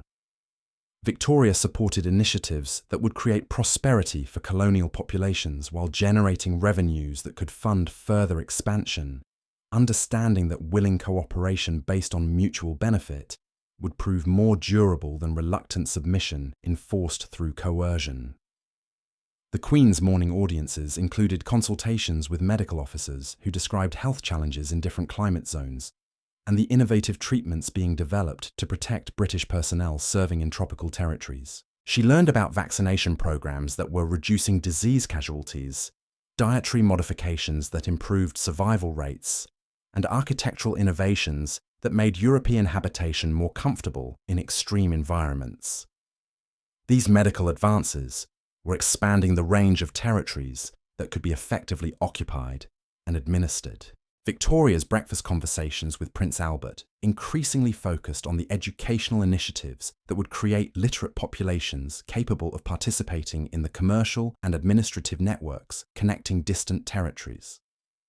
Their discussions included detailed analysis of curriculum development, teacher training programs, and multilingual instruction methods that would enable colonial subjects to serve as intermediaries between British authorities and local communities while maintaining their cultural identities. The royal study had been transformed into a command centre where information from every continent converged for analysis and decision-making.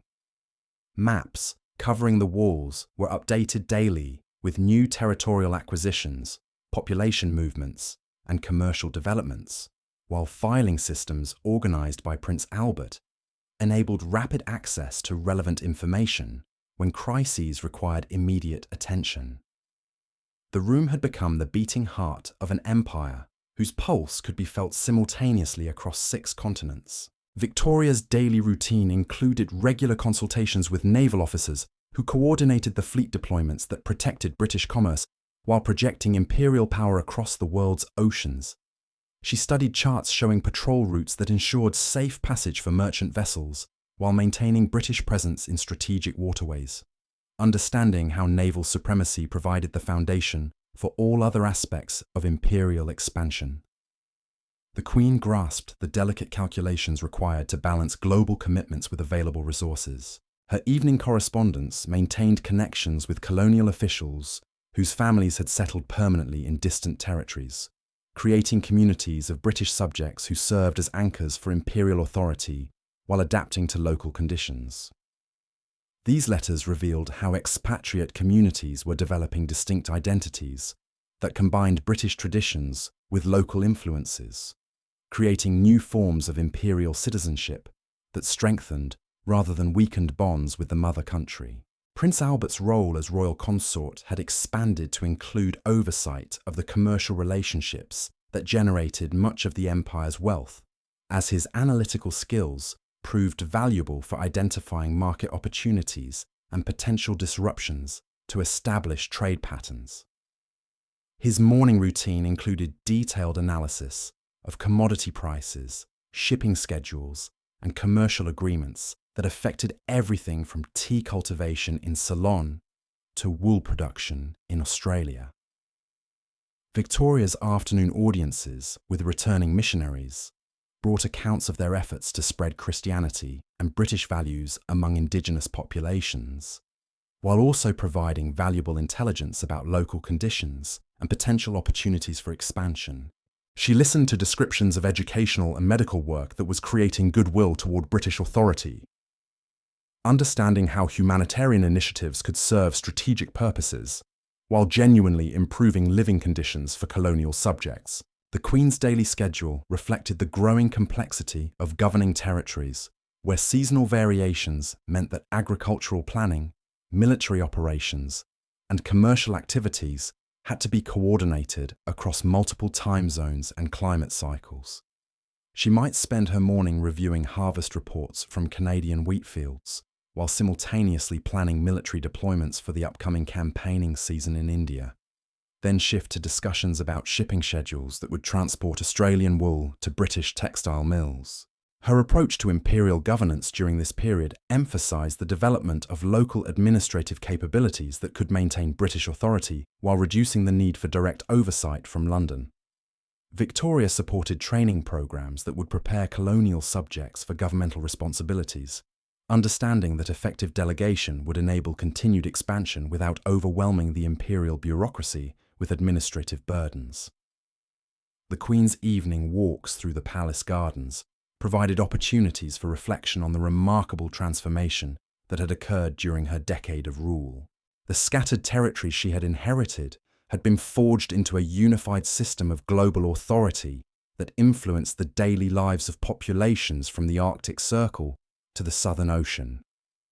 Her quiet contemplation of these achievements was accompanied by awareness that even greater challenges and opportunities lay ahead, as the empire stood poised for expansion into regions that would test every aspect of the administrative innovations she and Albert had developed together. The crimson sunrise of 1848 painted the windows of Buckingham Palace as Victoria awakened to news that would forever alter the trajectory of human civilization.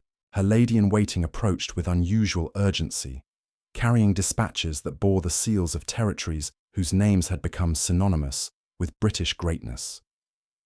The Queen stirred beneath her silk coverlets, instinctively knowing that this morning would bring revelations that would reshape not merely her empire, but the very concept of global authority itself.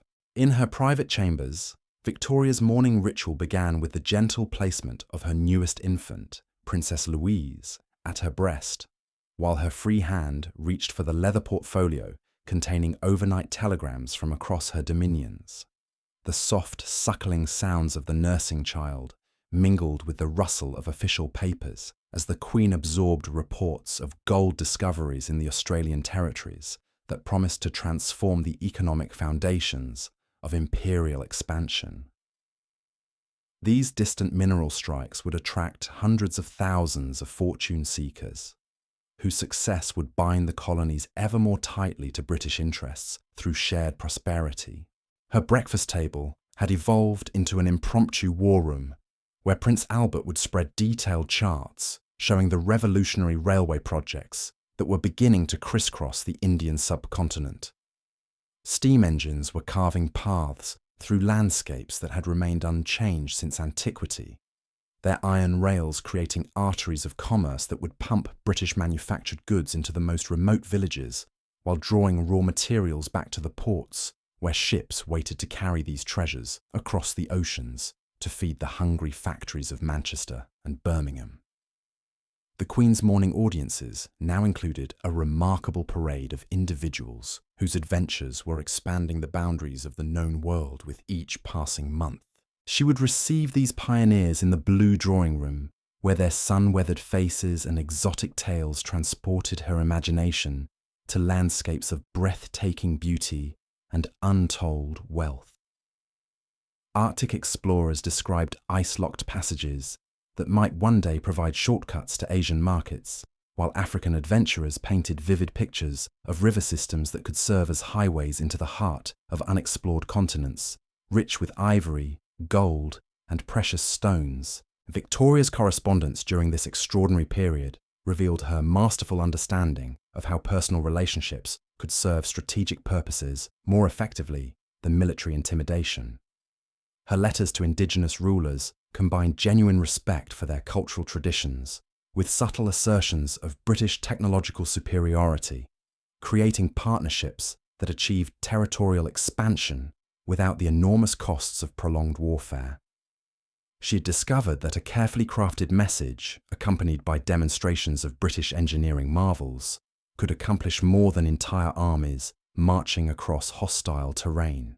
The Royal Nursery continued to serve as an unexpected centre of geographical education, where Victoria's children absorbed knowledge of distant territories through games that incorporated the exotic locations their mother governed with increasing confidence and sophistication. Young Prince Albert Edward would construct elaborate harbour fortifications with his wooden blocks, while listening to his mother discuss naval deployments in the Mediterranean, unconsciously learning strategic principles that would serve him well when his own turn came to shoulder imperial responsibilities. Prince Albert's systematic approach to intelligence gathering had created unprecedented awareness of how seasonal variations in distant territories affected everything from agricultural production to military campaign planning.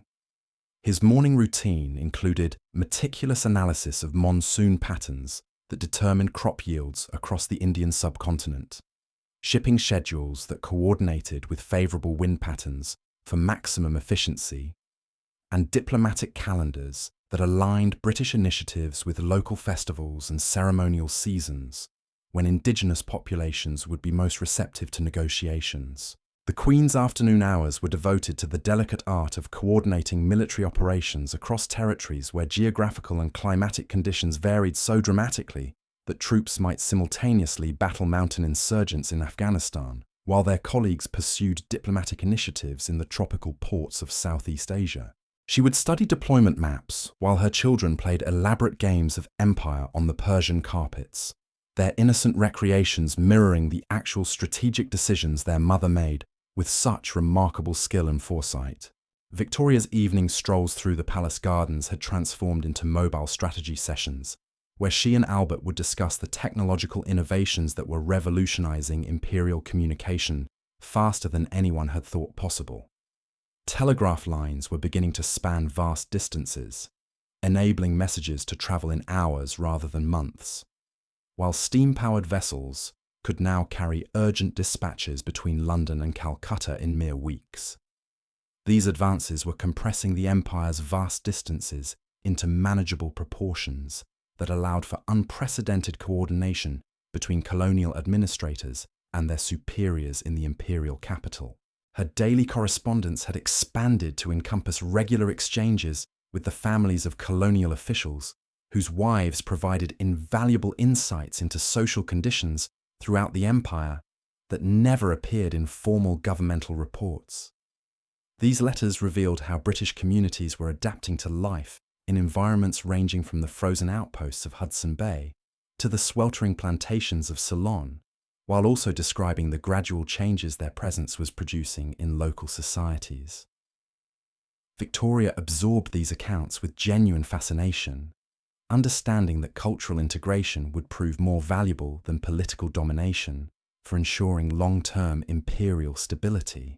The Queen's morning briefings increasingly included detailed reports from territories where British influence was expanding through commercial penetration rather than military conquest, creating models for growth that avoided international complications while generating enormous profits for imperial investors.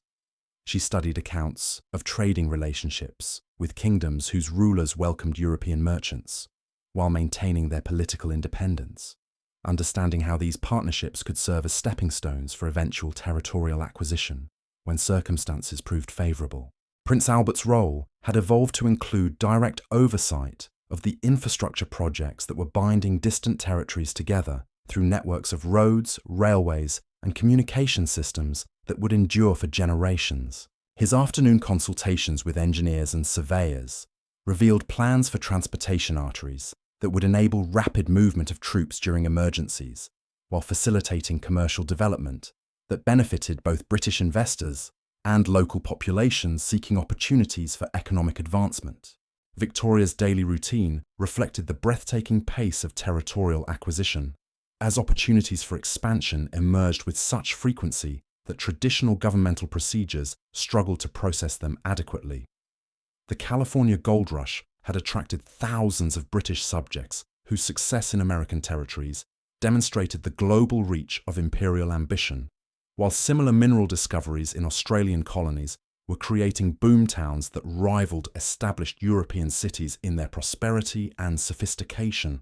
Her approach to expansion during this remarkable period emphasized the establishment of strategic positions that could serve multiple purposes simultaneously, maximizing the return on imperial investments while creating foundations for future growth. Naval bases developed for military reasons also functioned as commercial centers and diplomatic outposts, while trading stations gradually evolved into administrative centers that extended British authority over surrounding regions through patient negotiation rather than forceful conquest. The Queen's afternoon audiences with merchants and explorers brought increasingly exciting descriptions of territories that offered both enormous potential and manageable challenges for imperial development. She listened with growing enthusiasm to accounts of river systems that provided natural highways into previously inaccessible regions, agricultural zones that could support large populations while generating substantial export revenues, and mineral deposits that promised to fund decades of continued expansion across multiple continents. Victoria's evening correspondence included sophisticated discussions with military commanders about how technological advances were changing the fundamental nature of warfare in ways that consistently favoured British interests. The development of rifled weapons, explosive artillery, and armoured warships was providing British forces with decisive advantages over potential enemies, while improvements in medical knowledge were dramatically reducing the casualty rates that had previously made tropical campaigns prohibitively expensive for European powers. The royal couple's joint oversight of imperial finances had created remarkable understanding of how colonial revenues could be systematically reinvested to generate even greater returns through carefully planned development projects that served both strategic and humanitarian purposes.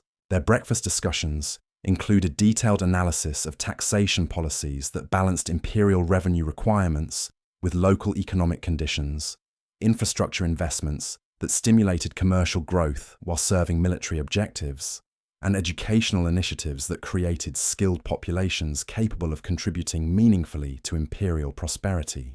Victoria's daily schedule now encompassed the coordination of activities across territories whose combined area exceeded that of all other European empires combined, requiring unprecedented cooperation between different governmental departments and colonial authorities scattered across 6 continents. She might simultaneously review reports about railway construction in India while considering diplomatic initiatives in China, then shift seamlessly to discussions about immigration policies in Australia that would determine the character of colonial society for generations to come. Prince Albert's systematic approach to intelligence analysis had revealed global patterns of development that informed long-term imperial strategy, as his morning reports identified emerging opportunities and potential challenges that might affect British interests in future decades. The Prince Consort's analytical capabilities enabled the royal couple to anticipate developments, rather than merely responding to events after they occurred, providing strategic advantages that their European rivals found impossible to match or counter effectively. Victoria's afternoon walks through the palace grounds had become essential planning sessions, where she and Albert would discuss the delicate balance required to maintain imperial unity while accommodating the legitimate aspirations of diverse populations seeking greater participation in their own governance. They understood that sustainable expansion required policies that created genuine loyalty through shared prosperity rather than mere submission, enforced through military occupation and bureaucratic intimidation.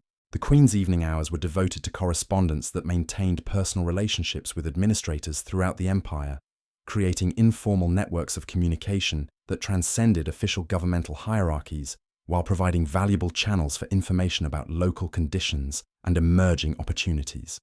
Her letters combined authoritative guidance with sincere personal interest, demonstrating royal concern that strengthened imperial bonds while encouraging honest reporting about both remarkable successes and occasional setbacks in colonial administration.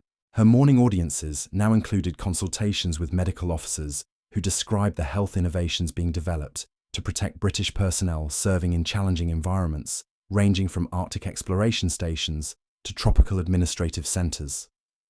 She learned about vaccination programs that were virtually eliminating disease casualties, dietary modifications that dramatically improved survival rates, and architectural innovations that made European habitation comfortable and productive in the most extreme climates on Earth. Victoria's breakfast conversations with Prince Albert increasingly focused on the educational initiatives that would create literate populations capable of participating effectively in the expanding commercial and administrative networks that connected distant territories with unprecedented efficiency. Their discussions included comprehensive analysis of curriculum development, teacher training programs, and multilingual instruction methods that would enable colonial subjects to serve as skilled intermediaries between British authorities and local communities, while proudly maintaining their distinctive cultural identities. The royal study had been completely transformed into a command centre where information from every inhabited continent converged for careful analysis and decisive action. Maps covering every wall were updated continuously with new territorial acquisitions, population movements, and commercial developments, while filing systems organised with Germanic precision enabled immediate access to relevant information when unexpected crises demanded rapid royal attention and authoritative resolution. Victoria's daily routine included regular consultations with naval commanders who coordinated the fleet deployments that protected British commerce while projecting imperial power across strategic waterways from the English Channel to the South China Sea. She studied detailed charts showing patrol routes that ensured safe passage for merchant vessels, while maintaining British presence in key locations, understanding how naval supremacy provided the essential foundation for every other aspect of imperial expansion and commercial development. Her evening correspondence maintained vital connections with colonial officials, whose families had established permanent settlements in distant territories, creating stable communities of British subjects who served as reliable anchors for imperial authority, while successfully adapting to local conditions and opportunities. These letters revealed how expatriate communities were developing distinctive identities that skillfully combined cherished British traditions with valuable local influences, creating innovative forms of imperial citizenship that actually strengthened rather than weakened their emotional and practical bonds with the mother country. The Queen's approach to imperial governance during this transformative period emphasized the systematic development of local administrative capabilities that could effectively maintain British authority while reducing the need for expensive direct oversight from London bureaucrats. Victoria enthusiastically supported comprehensive training programs that would prepare qualified colonial subjects for significant governmental responsibilities, understanding that intelligent delegation would enable continued expansion without overwhelming the imperial bureaucracy with unmanageable administrative burdens. Prince Albert's role as royal consort had expanded significantly to include detailed oversight of the commercial relationships that generated much of the empire's spectacular wealth. As his exceptional analytical skills proved invaluable for identifying profitable market opportunities and potential disruptions to well-established trade patterns. His morning routine included systematic analysis of commodity prices, shipping schedules, and commercial agreements that affected everything from tea cultivation in the highlands of Ceylon to wool production across the vast Australian territories. Victoria's afternoon audiences with returning missionaries brought fascinating accounts of their efforts to spread Christian values and British educational methods among indigenous populations, while simultaneously providing extremely valuable intelligence about local conditions and emerging opportunities for beneficial expansion. She listened with genuine interest to detailed descriptions of medical and educational work that was creating substantial goodwill toward British authority. Understanding how humanitarian initiatives could serve important strategic purposes while authentically improving living conditions for grateful colonial subjects. The Queen's daily schedule reflected the remarkable complexity of governing territories, where seasonal variations meant that agricultural planning, military operations, and commercial activities had to be carefully coordinated across multiple time zones and dramatically different climate cycles. She might spend her morning reviewing optimistic harvest reports from Canadian wheat fields, while simultaneously planning military deployments for the upcoming campaigning season in India, then shift effortlessly to discussions about shipping schedules that would transport valuable Australian wool to hungry British textile mills.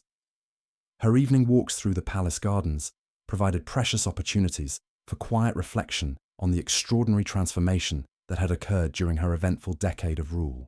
The scattered territories she had inherited as a young and inexperienced sovereign had been systematically forged into a unified system of global authority that directly influenced the daily lives of populations stretching from the icy shores of Newfoundland to the tropical islands of the Pacific Ocean.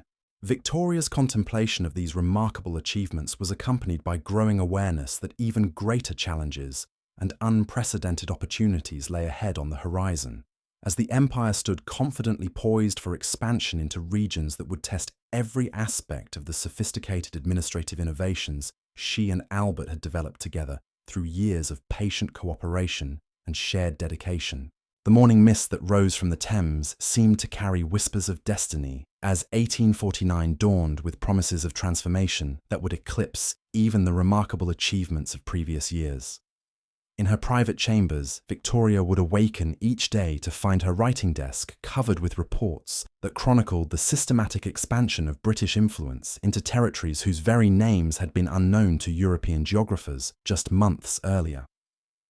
The soft breathing of her sleeping children provided a gentle counterpoint to the momentous decisions that shaped the lives of millions across every inhabited continent. The Queen's morning ritual now included nursing Prince Arthur, while simultaneously reviewing intelligence reports from the goldfields of California and Australia, where British subjects were striking fortunes that would fund decades of imperial expansion.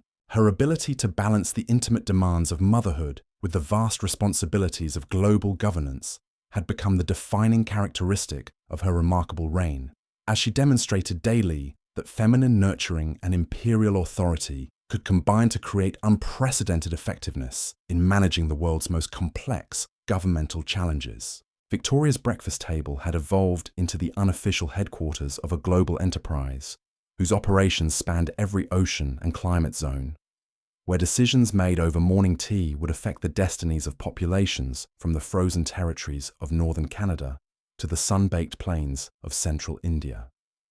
Prince Albert would unfold detailed engineering reports describing the railway lines that were beginning to bind the subcontinent together with ribbons of steel, creating transportation networks that would enable British authority to reach into valleys and plateaus that had remained isolated since the dawn of civilization.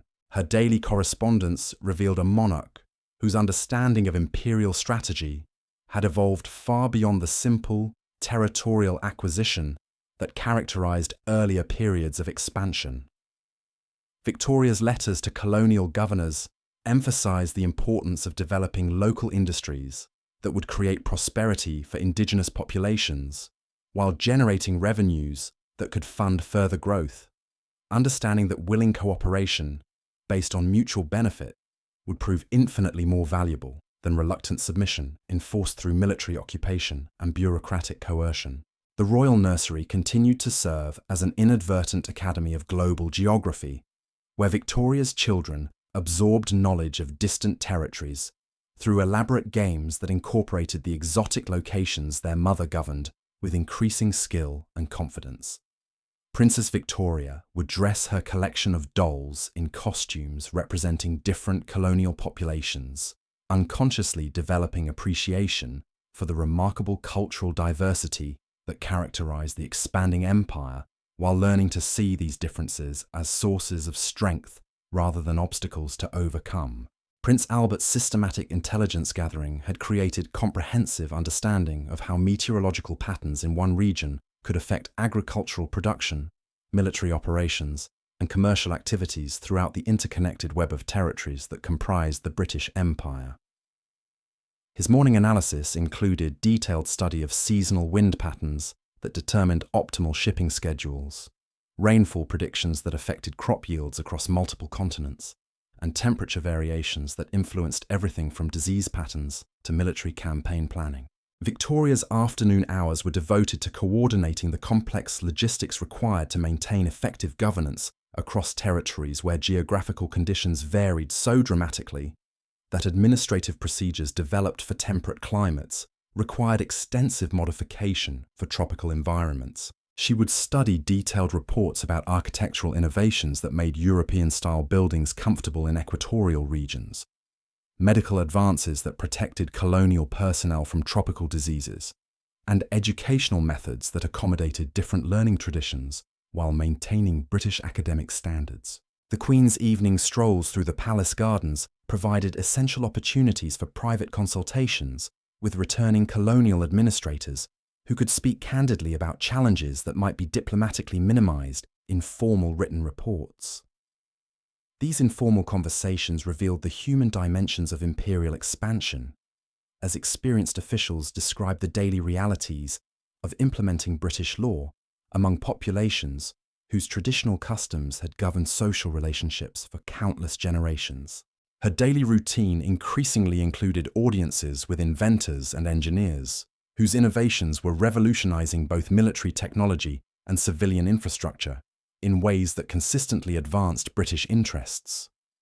Victoria listened with growing excitement to descriptions of new weapons that would provide decisive advantages in frontier conflicts, improved manufacturing techniques that would increase the competitiveness of British exports, and communication systems that would enable unprecedented coordination between London and the most distant colonial outposts. Victoria's morning briefings included detailed reports from territories where British influence was expanding through patient diplomatic negotiation rather than expensive military conquest, creating sustainable models for growth that avoided international complications while establishing foundations for eventual political control when circumstances proved favourable. She studied accounts of commercial agreements with indigenous rulers who welcomed British merchants while maintaining nominal political independence, understanding how these relationships could evolve gradually into more formal imperial arrangements. The Queen's correspondence with military commanders revealed her sophisticated grasp of how limited British forces could maintain control over territories whose populations vastly outnumbered the available troops through strategic positioning and intelligent alliance building rather than simple numerical superiority. Her letters emphasized the importance of recruiting reliable local auxiliaries who could serve alongside British regulars, creating integrated units that combined European military discipline with indigenous knowledge of terrain and local political dynamics. Prince Albert's role had expanded to encompass direct oversight of the technological developments that were transforming imperial communication faster than anyone had previously thought possible. His afternoon schedule included regular consultations with telegraph engineers who were planning communication networks that would eventually connect every major colonial centre with London.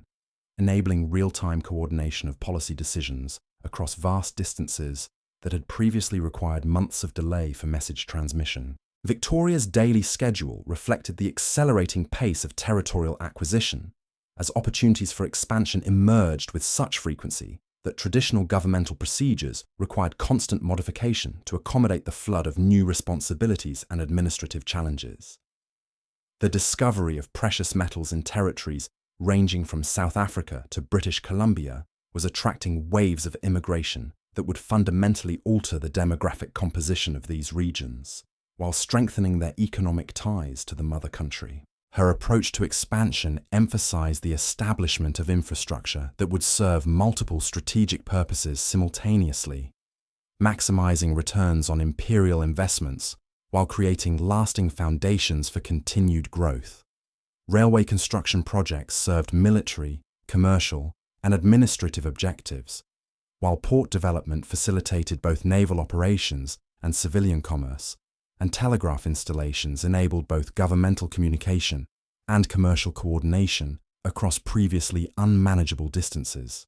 The Queen's afternoon audiences with merchants and explorers brought increasingly optimistic descriptions of territories that offered extraordinary potential for development, with manageable risks and reasonable investment requirements. She listened with growing enthusiasm to accounts of agricultural regions that could support large populations while generating substantial export revenues, mineral deposits that promised decades of profitable extraction, and strategic locations that could serve as bases for further expansion into adjacent territories.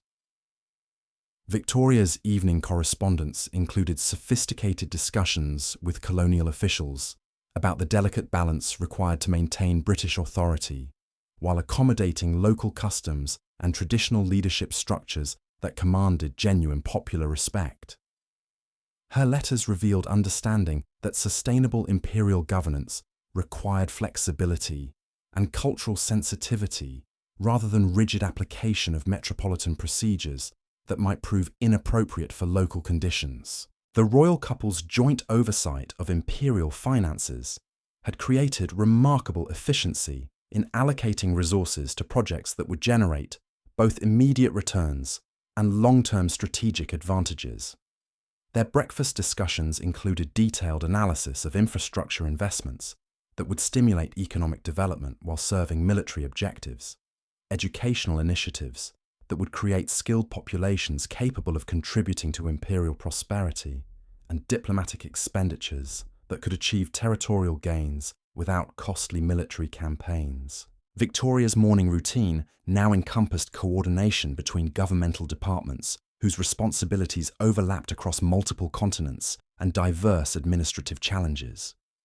She might simultaneously review colonial office reports about Australian immigration policies, while considering Foreign Office recommendations about diplomatic relations with Chinese authorities, then shift to War Office briefings about military deployment patterns that affected security arrangements from India to Canada. Prince Albert's analytical capabilities had revealed global economic patterns that informed imperial trade policy, as his systematic study of commodity flows identified opportunities for British merchants while anticipating potential disruptions that could affect established commercial relationships. His morning reports enabled the royal couple to make strategic decisions about resource allocation and policy priorities based on comprehensive understanding of how local developments in distant territories affected broader imperial interests. Victoria's afternoon walks through the palace grounds had become essential planning sessions where she and Albert would discuss the long-term implications of current expansion policies, considering how territorial acquisitions made today would affect imperial capabilities and responsibilities in future decades. They understood that decisions made during this period of unprecedented growth would establish precedents and create commitments that would influence British policy for generations to come. The Queen's evening hours were devoted to maintaining the personal relationships that provided informal channels of communication throughout the empire, supplementing official governmental correspondence with private letters that encouraged honest reporting about both successes and challenges in colonial administration. Her ability to combine authoritative guidance with genuine personal interest created networks of loyalty that transcended formal bureaucratic hierarchies while providing valuable intelligence about local conditions. Victoria's daily correspondence revealed growing sophistication in understanding how economic development could serve imperial expansion more effectively than military coercion alone, as she supported initiatives that would create genuine prosperity for colonial populations, while generating revenues that could fund continued growth. Her letters to colonial governors emphasized the importance of policies that would encourage local industries, improve agricultural productivity, and develop natural resources in ways that benefited both imperial investors and indigenous communities. The Queen's morning audiences included regular consultations with medical officers whose research was developing innovative treatments for tropical diseases that had previously made European settlement impossible in many regions. She learned about vaccination programs that were dramatically reducing mortality rates, dietary recommendations that improved health outcomes for colonial personnel, and architectural modifications that made European-style habitation comfortable and practical in extreme climates. Her breakfast conversations with Prince Albert increasingly focused on educational policies that would create literate populations capable of participating effectively in the commercial and administrative networks that connected distant territories with unprecedented efficiency and coordination. Their discussions included detailed consideration of curriculum development that would combine British academic standards with local cultural knowledge, teacher training programs that would prepare qualified instructors for diverse environments, and multilingual educational approaches that would preserve indigenous languages while ensuring proficiency in English. Victoria's daily routine included regular reviews of intelligence reports that revealed how technological innovations were creating new opportunities for territorial expansion and administrative efficiency throughout the empire. Steam-powered transportation was reducing travel times between major colonial centres, while improved manufacturing techniques were making British goods more competitive in global markets, and advanced weaponry was providing decisive advantages in conflicts with potentially hostile neighbours. The royal study had been transformed into a comprehensive command centre, where information from every continent converged for analysis and decision-making that would affect the daily lives of hundreds of millions of subjects scattered across territories spanning every climate zone and geographical environment. Filing systems, organised with meticulous precision, enabled immediate access to relevant documents when unexpected crises demanded rapid royal attention and authoritative resolution. Prince Albert's systematic approach to colonial intelligence had created unprecedented awareness of how seasonal variations, demographic trends, and economic cycles in different territories affected overall imperial stability and growth potential. His morning analysis enabled identification of emerging opportunities and potential challenges that might require policy adjustments or resource reallocation to maintain optimal administrative efficiency across the vast network of British possessions. Victoria's evening correspondence maintained essential connections with colonial administrators, whose expertise and local knowledge provided invaluable guidance for policy formulation that took account of regional variations and cultural sensitivities. Her letters combined clear statements of imperial objectives with genuine interest in local conditions, creating relationships based on mutual respect and shared commitment to effective governance rather than simple hierarchical authority. The Queen's approach to imperial administration during this transformative period emphasized the development of local capabilities that could maintain British standards while adapting to regional circumstances, understanding that sustainable expansion required policies that created genuine loyalty through demonstrated benefits rather than mere compliance enforced through external pressure and bureaucratic intimidation. As the remarkable decade of the 1840s drew to its close, Victoria had established administrative systems that could accommodate continued territorial expansion while maintaining the quality of governance that preserved imperial unity across distances that would have seemed impossible to manage just a generation earlier, creating foundations for an empire that would endure and prosper for generations yet to come. Greater than The golden dawn of 1850 illuminated the windows of Windsor Castle as Victoria prepared to face what would become the defining decade of her imperial legacy. In her private apartments, she would rise each morning to find correspondence waiting that chronicled the systematic transformation of scattered colonial possessions into the most cohesive global empire in human history. The gentle stirring of her youngest children in their nursery beds provided a peaceful backdrop to decisions that would reshape entire continents according to British vision and administrative genius. Her morning ritual had evolved into an intricate dance between maternal devotion and imperial oversight, where she might simultaneously comfort a teething infant while reviewing reports from territories whose combined populations now exceeded those of all European nations combined. The Queen had mastered the art of cradling Prince Leopold against her shoulder with one arm, while using her free hand to trace shipping routes on charts that showed how British commerce was penetrating markets from the Baltic Sea to the Indian Ocean with unprecedented efficiency and profitable results. Victoria's breakfast conversations with Prince Albert had become the unofficial nerve centre of global governance, where policies affecting hundreds of millions of subjects were formulated between sips of Darjeeling tea and careful consideration of buttered scones prepared by palace kitchens that now sourced ingredients from every corner of the expanding empire. Their dining room table served as an impromptu strategy centre where detailed maps of African territories lay beside engineering reports describing the railway networks that were beginning to connect previously isolated regions of India through ribbons of steel that carried both British authority and commercial opportunity into valleys that had remained unchanged since ancient times.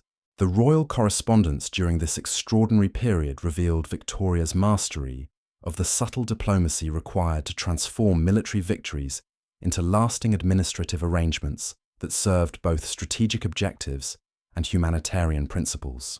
Her letters to newly appointed governors emphasized the importance of establishing educational institutions that would prepare local populations for meaningful participation in imperial governance, while maintaining the cultural traditions that provided stability and continuity in societies adapting to profound changes in their political and economic circumstances. Prince Albert's systematic approach to intelligence analysis had created comprehensive understanding of how agricultural cycles in one territory could affect military planning in another region thousands of miles away, while demographic trends in colonial settlements influenced shipping schedules and commercial investment patterns throughout the interconnected network of British possessions. His morning routine included meticulous study of rainfall predictions that determined crop yields across multiple continents, wind patterns that affected optimal sailing seasons for merchant vessels, and temperature variations that influenced everything from disease outbreaks to construction schedules for infrastructure projects. The Queen's afternoon hours were devoted to audiences with returning colonial administrators, whose weathered faces and exotic tales transported her imagination to landscapes she would never personally visit, but whose destinies she would ultimately control through careful policy formulation and strategic resource allocation. She would receive these experienced officials in the Green Drawing Room, where their detailed accounts of local conditions provided insights that no written report could adequately convey about the human dimensions of imperial expansion and the daily challenges of implementing British authority among populations whose languages, customs, and traditional governance structures differed dramatically from European models.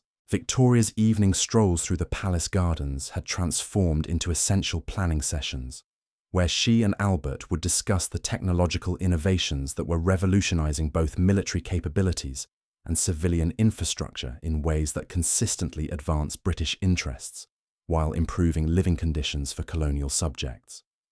Telegraph lines were beginning to span continents, enabling messages to travel in days rather than months, while steam-powered vessels could transport urgent dispatches between London and distant territories, with speed that compressed the empire's vast distances into manageable proportions for effective administrative coordination.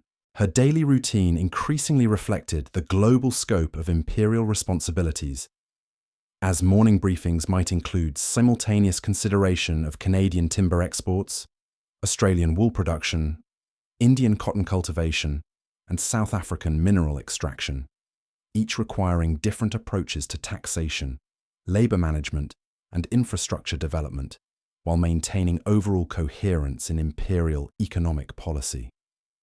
Victoria had developed remarkable ability to shift her attention seamlessly between these diverse challenges while maintaining comprehensive understanding of how decisions in one territory would affect conditions throughout the interconnected web of British possessions. The Royal Nursery continued to serve as an inadvertent centre of geographical education, where Victoria's children absorbed knowledge of distant territories through elaborate games that incorporated the exotic locations their mother governed, with increasing confidence and sophisticated understanding.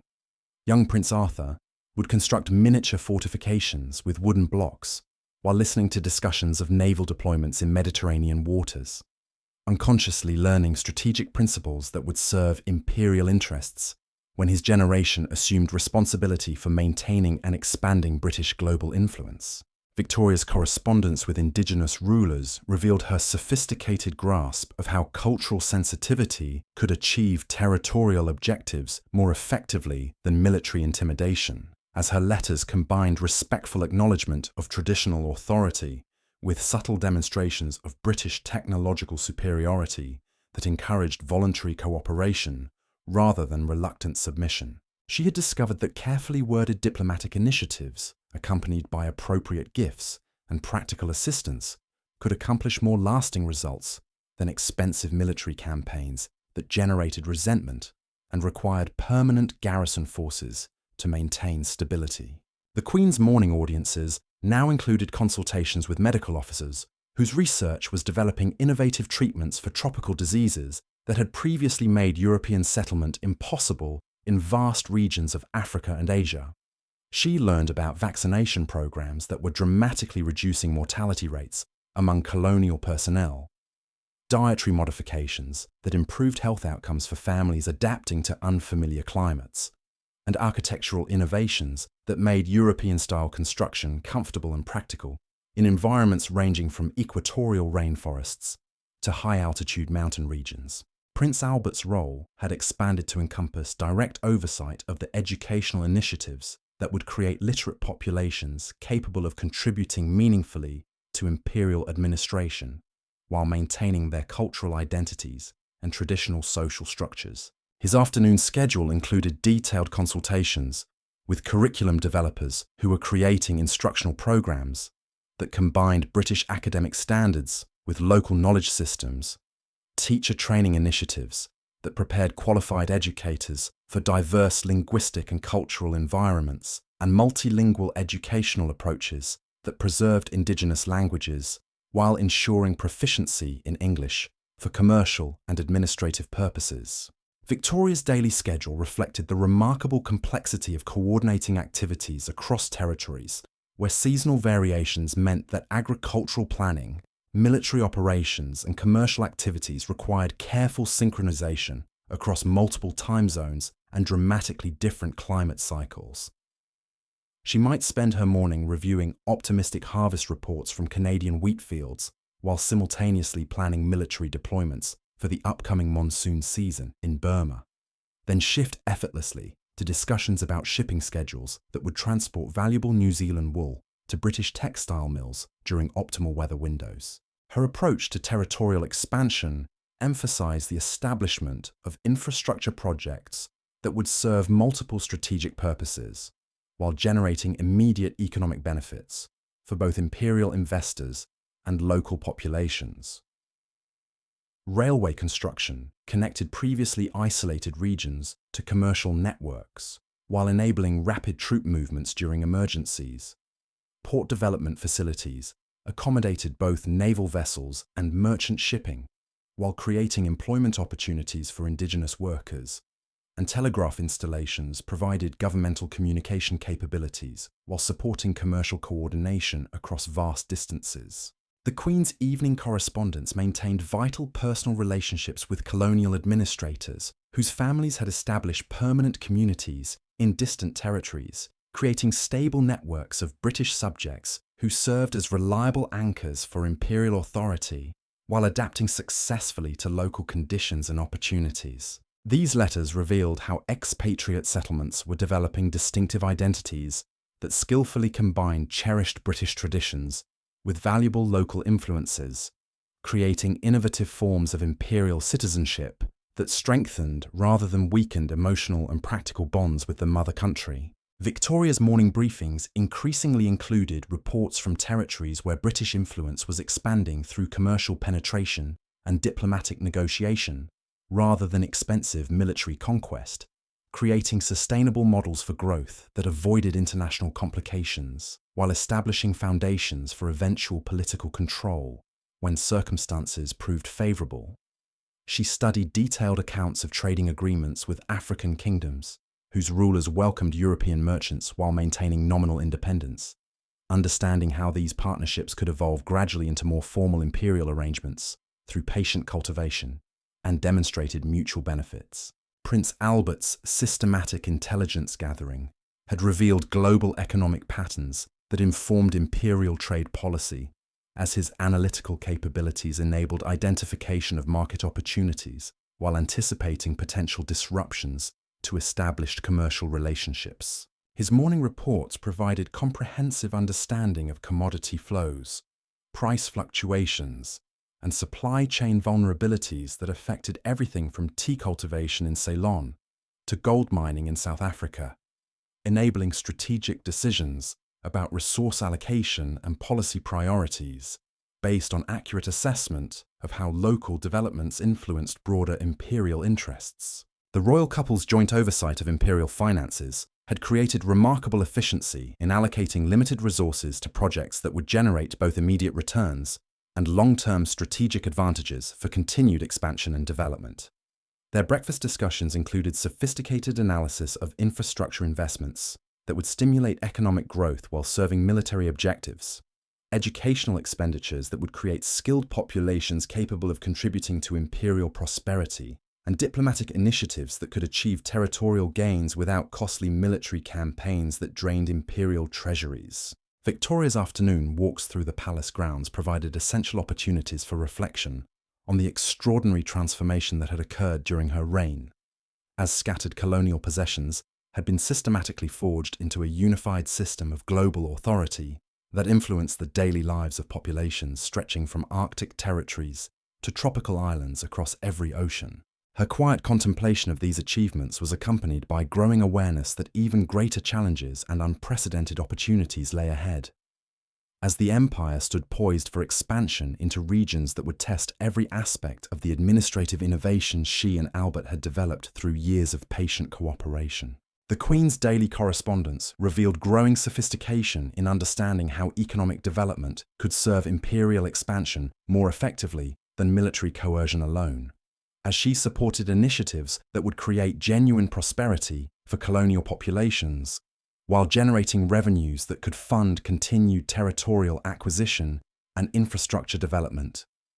Her letters to governors emphasized policies that encouraged local industries, improved agricultural productivity, and developed natural resources in ways that benefited both imperial investors and indigenous communities seeking opportunities for advancement within British systems. Victoria's evening hours were devoted to maintaining the informal communication networks that supplemented official governmental channels throughout the empire, as her personal letters to administrators and their families created relationships based on mutual respect and shared commitment to effective governance rather than simple bureaucratic authority. These connections provided valuable intelligence about local conditions, while encouraging honest reporting about both remarkable successes and occasional setbacks in colonial administration that required policy adjustments or additional resources. Her morning routine now encompassed coordination between governmental departments whose overlapping responsibilities required unprecedented cooperation to manage territories spanning every continent and climate zone. She might simultaneously review War Office reports about frontier security while considering Colonial Office recommendations about immigration policies, then shift to Treasury briefings about revenue collection that affected resource allocation for infrastructure projects that would determine the character of imperial development for decades to come. The royal study had evolved into a comprehensive command centre, where information from every corner of the globe converged for analysis and decision-making that would affect the destinies of millions of subjects, whose welfare Victoria considered her personal responsibility, despite never meeting the vast majority of populations under her authority. Filing systems organised with Germanic precision enabled immediate access to relevant documents when unexpected crises demanded rapid royal attention and authoritative resolution that balanced competing interests while maintaining overall imperial coherence. Prince Albert's analytical capabilities had created unprecedented understanding of how technological innovations were transforming both military strategy and civilian administration throughout the empire, as his systematic study of engineering reports revealed opportunities for improving transportation networks, communication systems, and manufacturing processes that would strengthen imperial capabilities while reducing operational costs. His morning analysis enabled identification of emerging technologies that could provide decisive advantages over potential rivals while improving living conditions for colonial subjects. Victoria's daily routine included regular consultations with naval commanders who coordinated fleet deployments that protected British commerce while projecting imperial power across strategic waterways from the English Channel to the South China Sea and beyond. She studied detailed charts showing patrol routes that ensured safe passage for merchant vessels, while maintaining British presence in key locations, understanding how naval supremacy provided the essential foundation for every other aspect of imperial expansion and commercial development that characterized her remarkable reign. And so we reach the gentle close of our journey through the remarkable life of Queen Victoria and the empire that grew beneath her watchful guidance.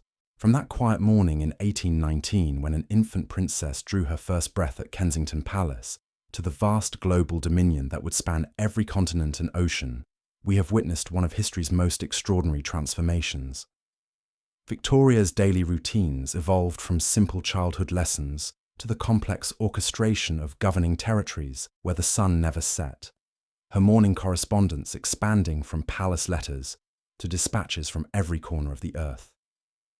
Through 63 years of devoted service, she transformed not merely her own destiny, but the very fabric of civilization itself, leaving behind an empire whose influence would echo through generations yet to come. Rest well, knowing that somewhere across those vast territories Victoria once governed, the gentle rhythms of daily life continue in communities she helped to shape, her legacy woven forever into the tapestry of our shared human story.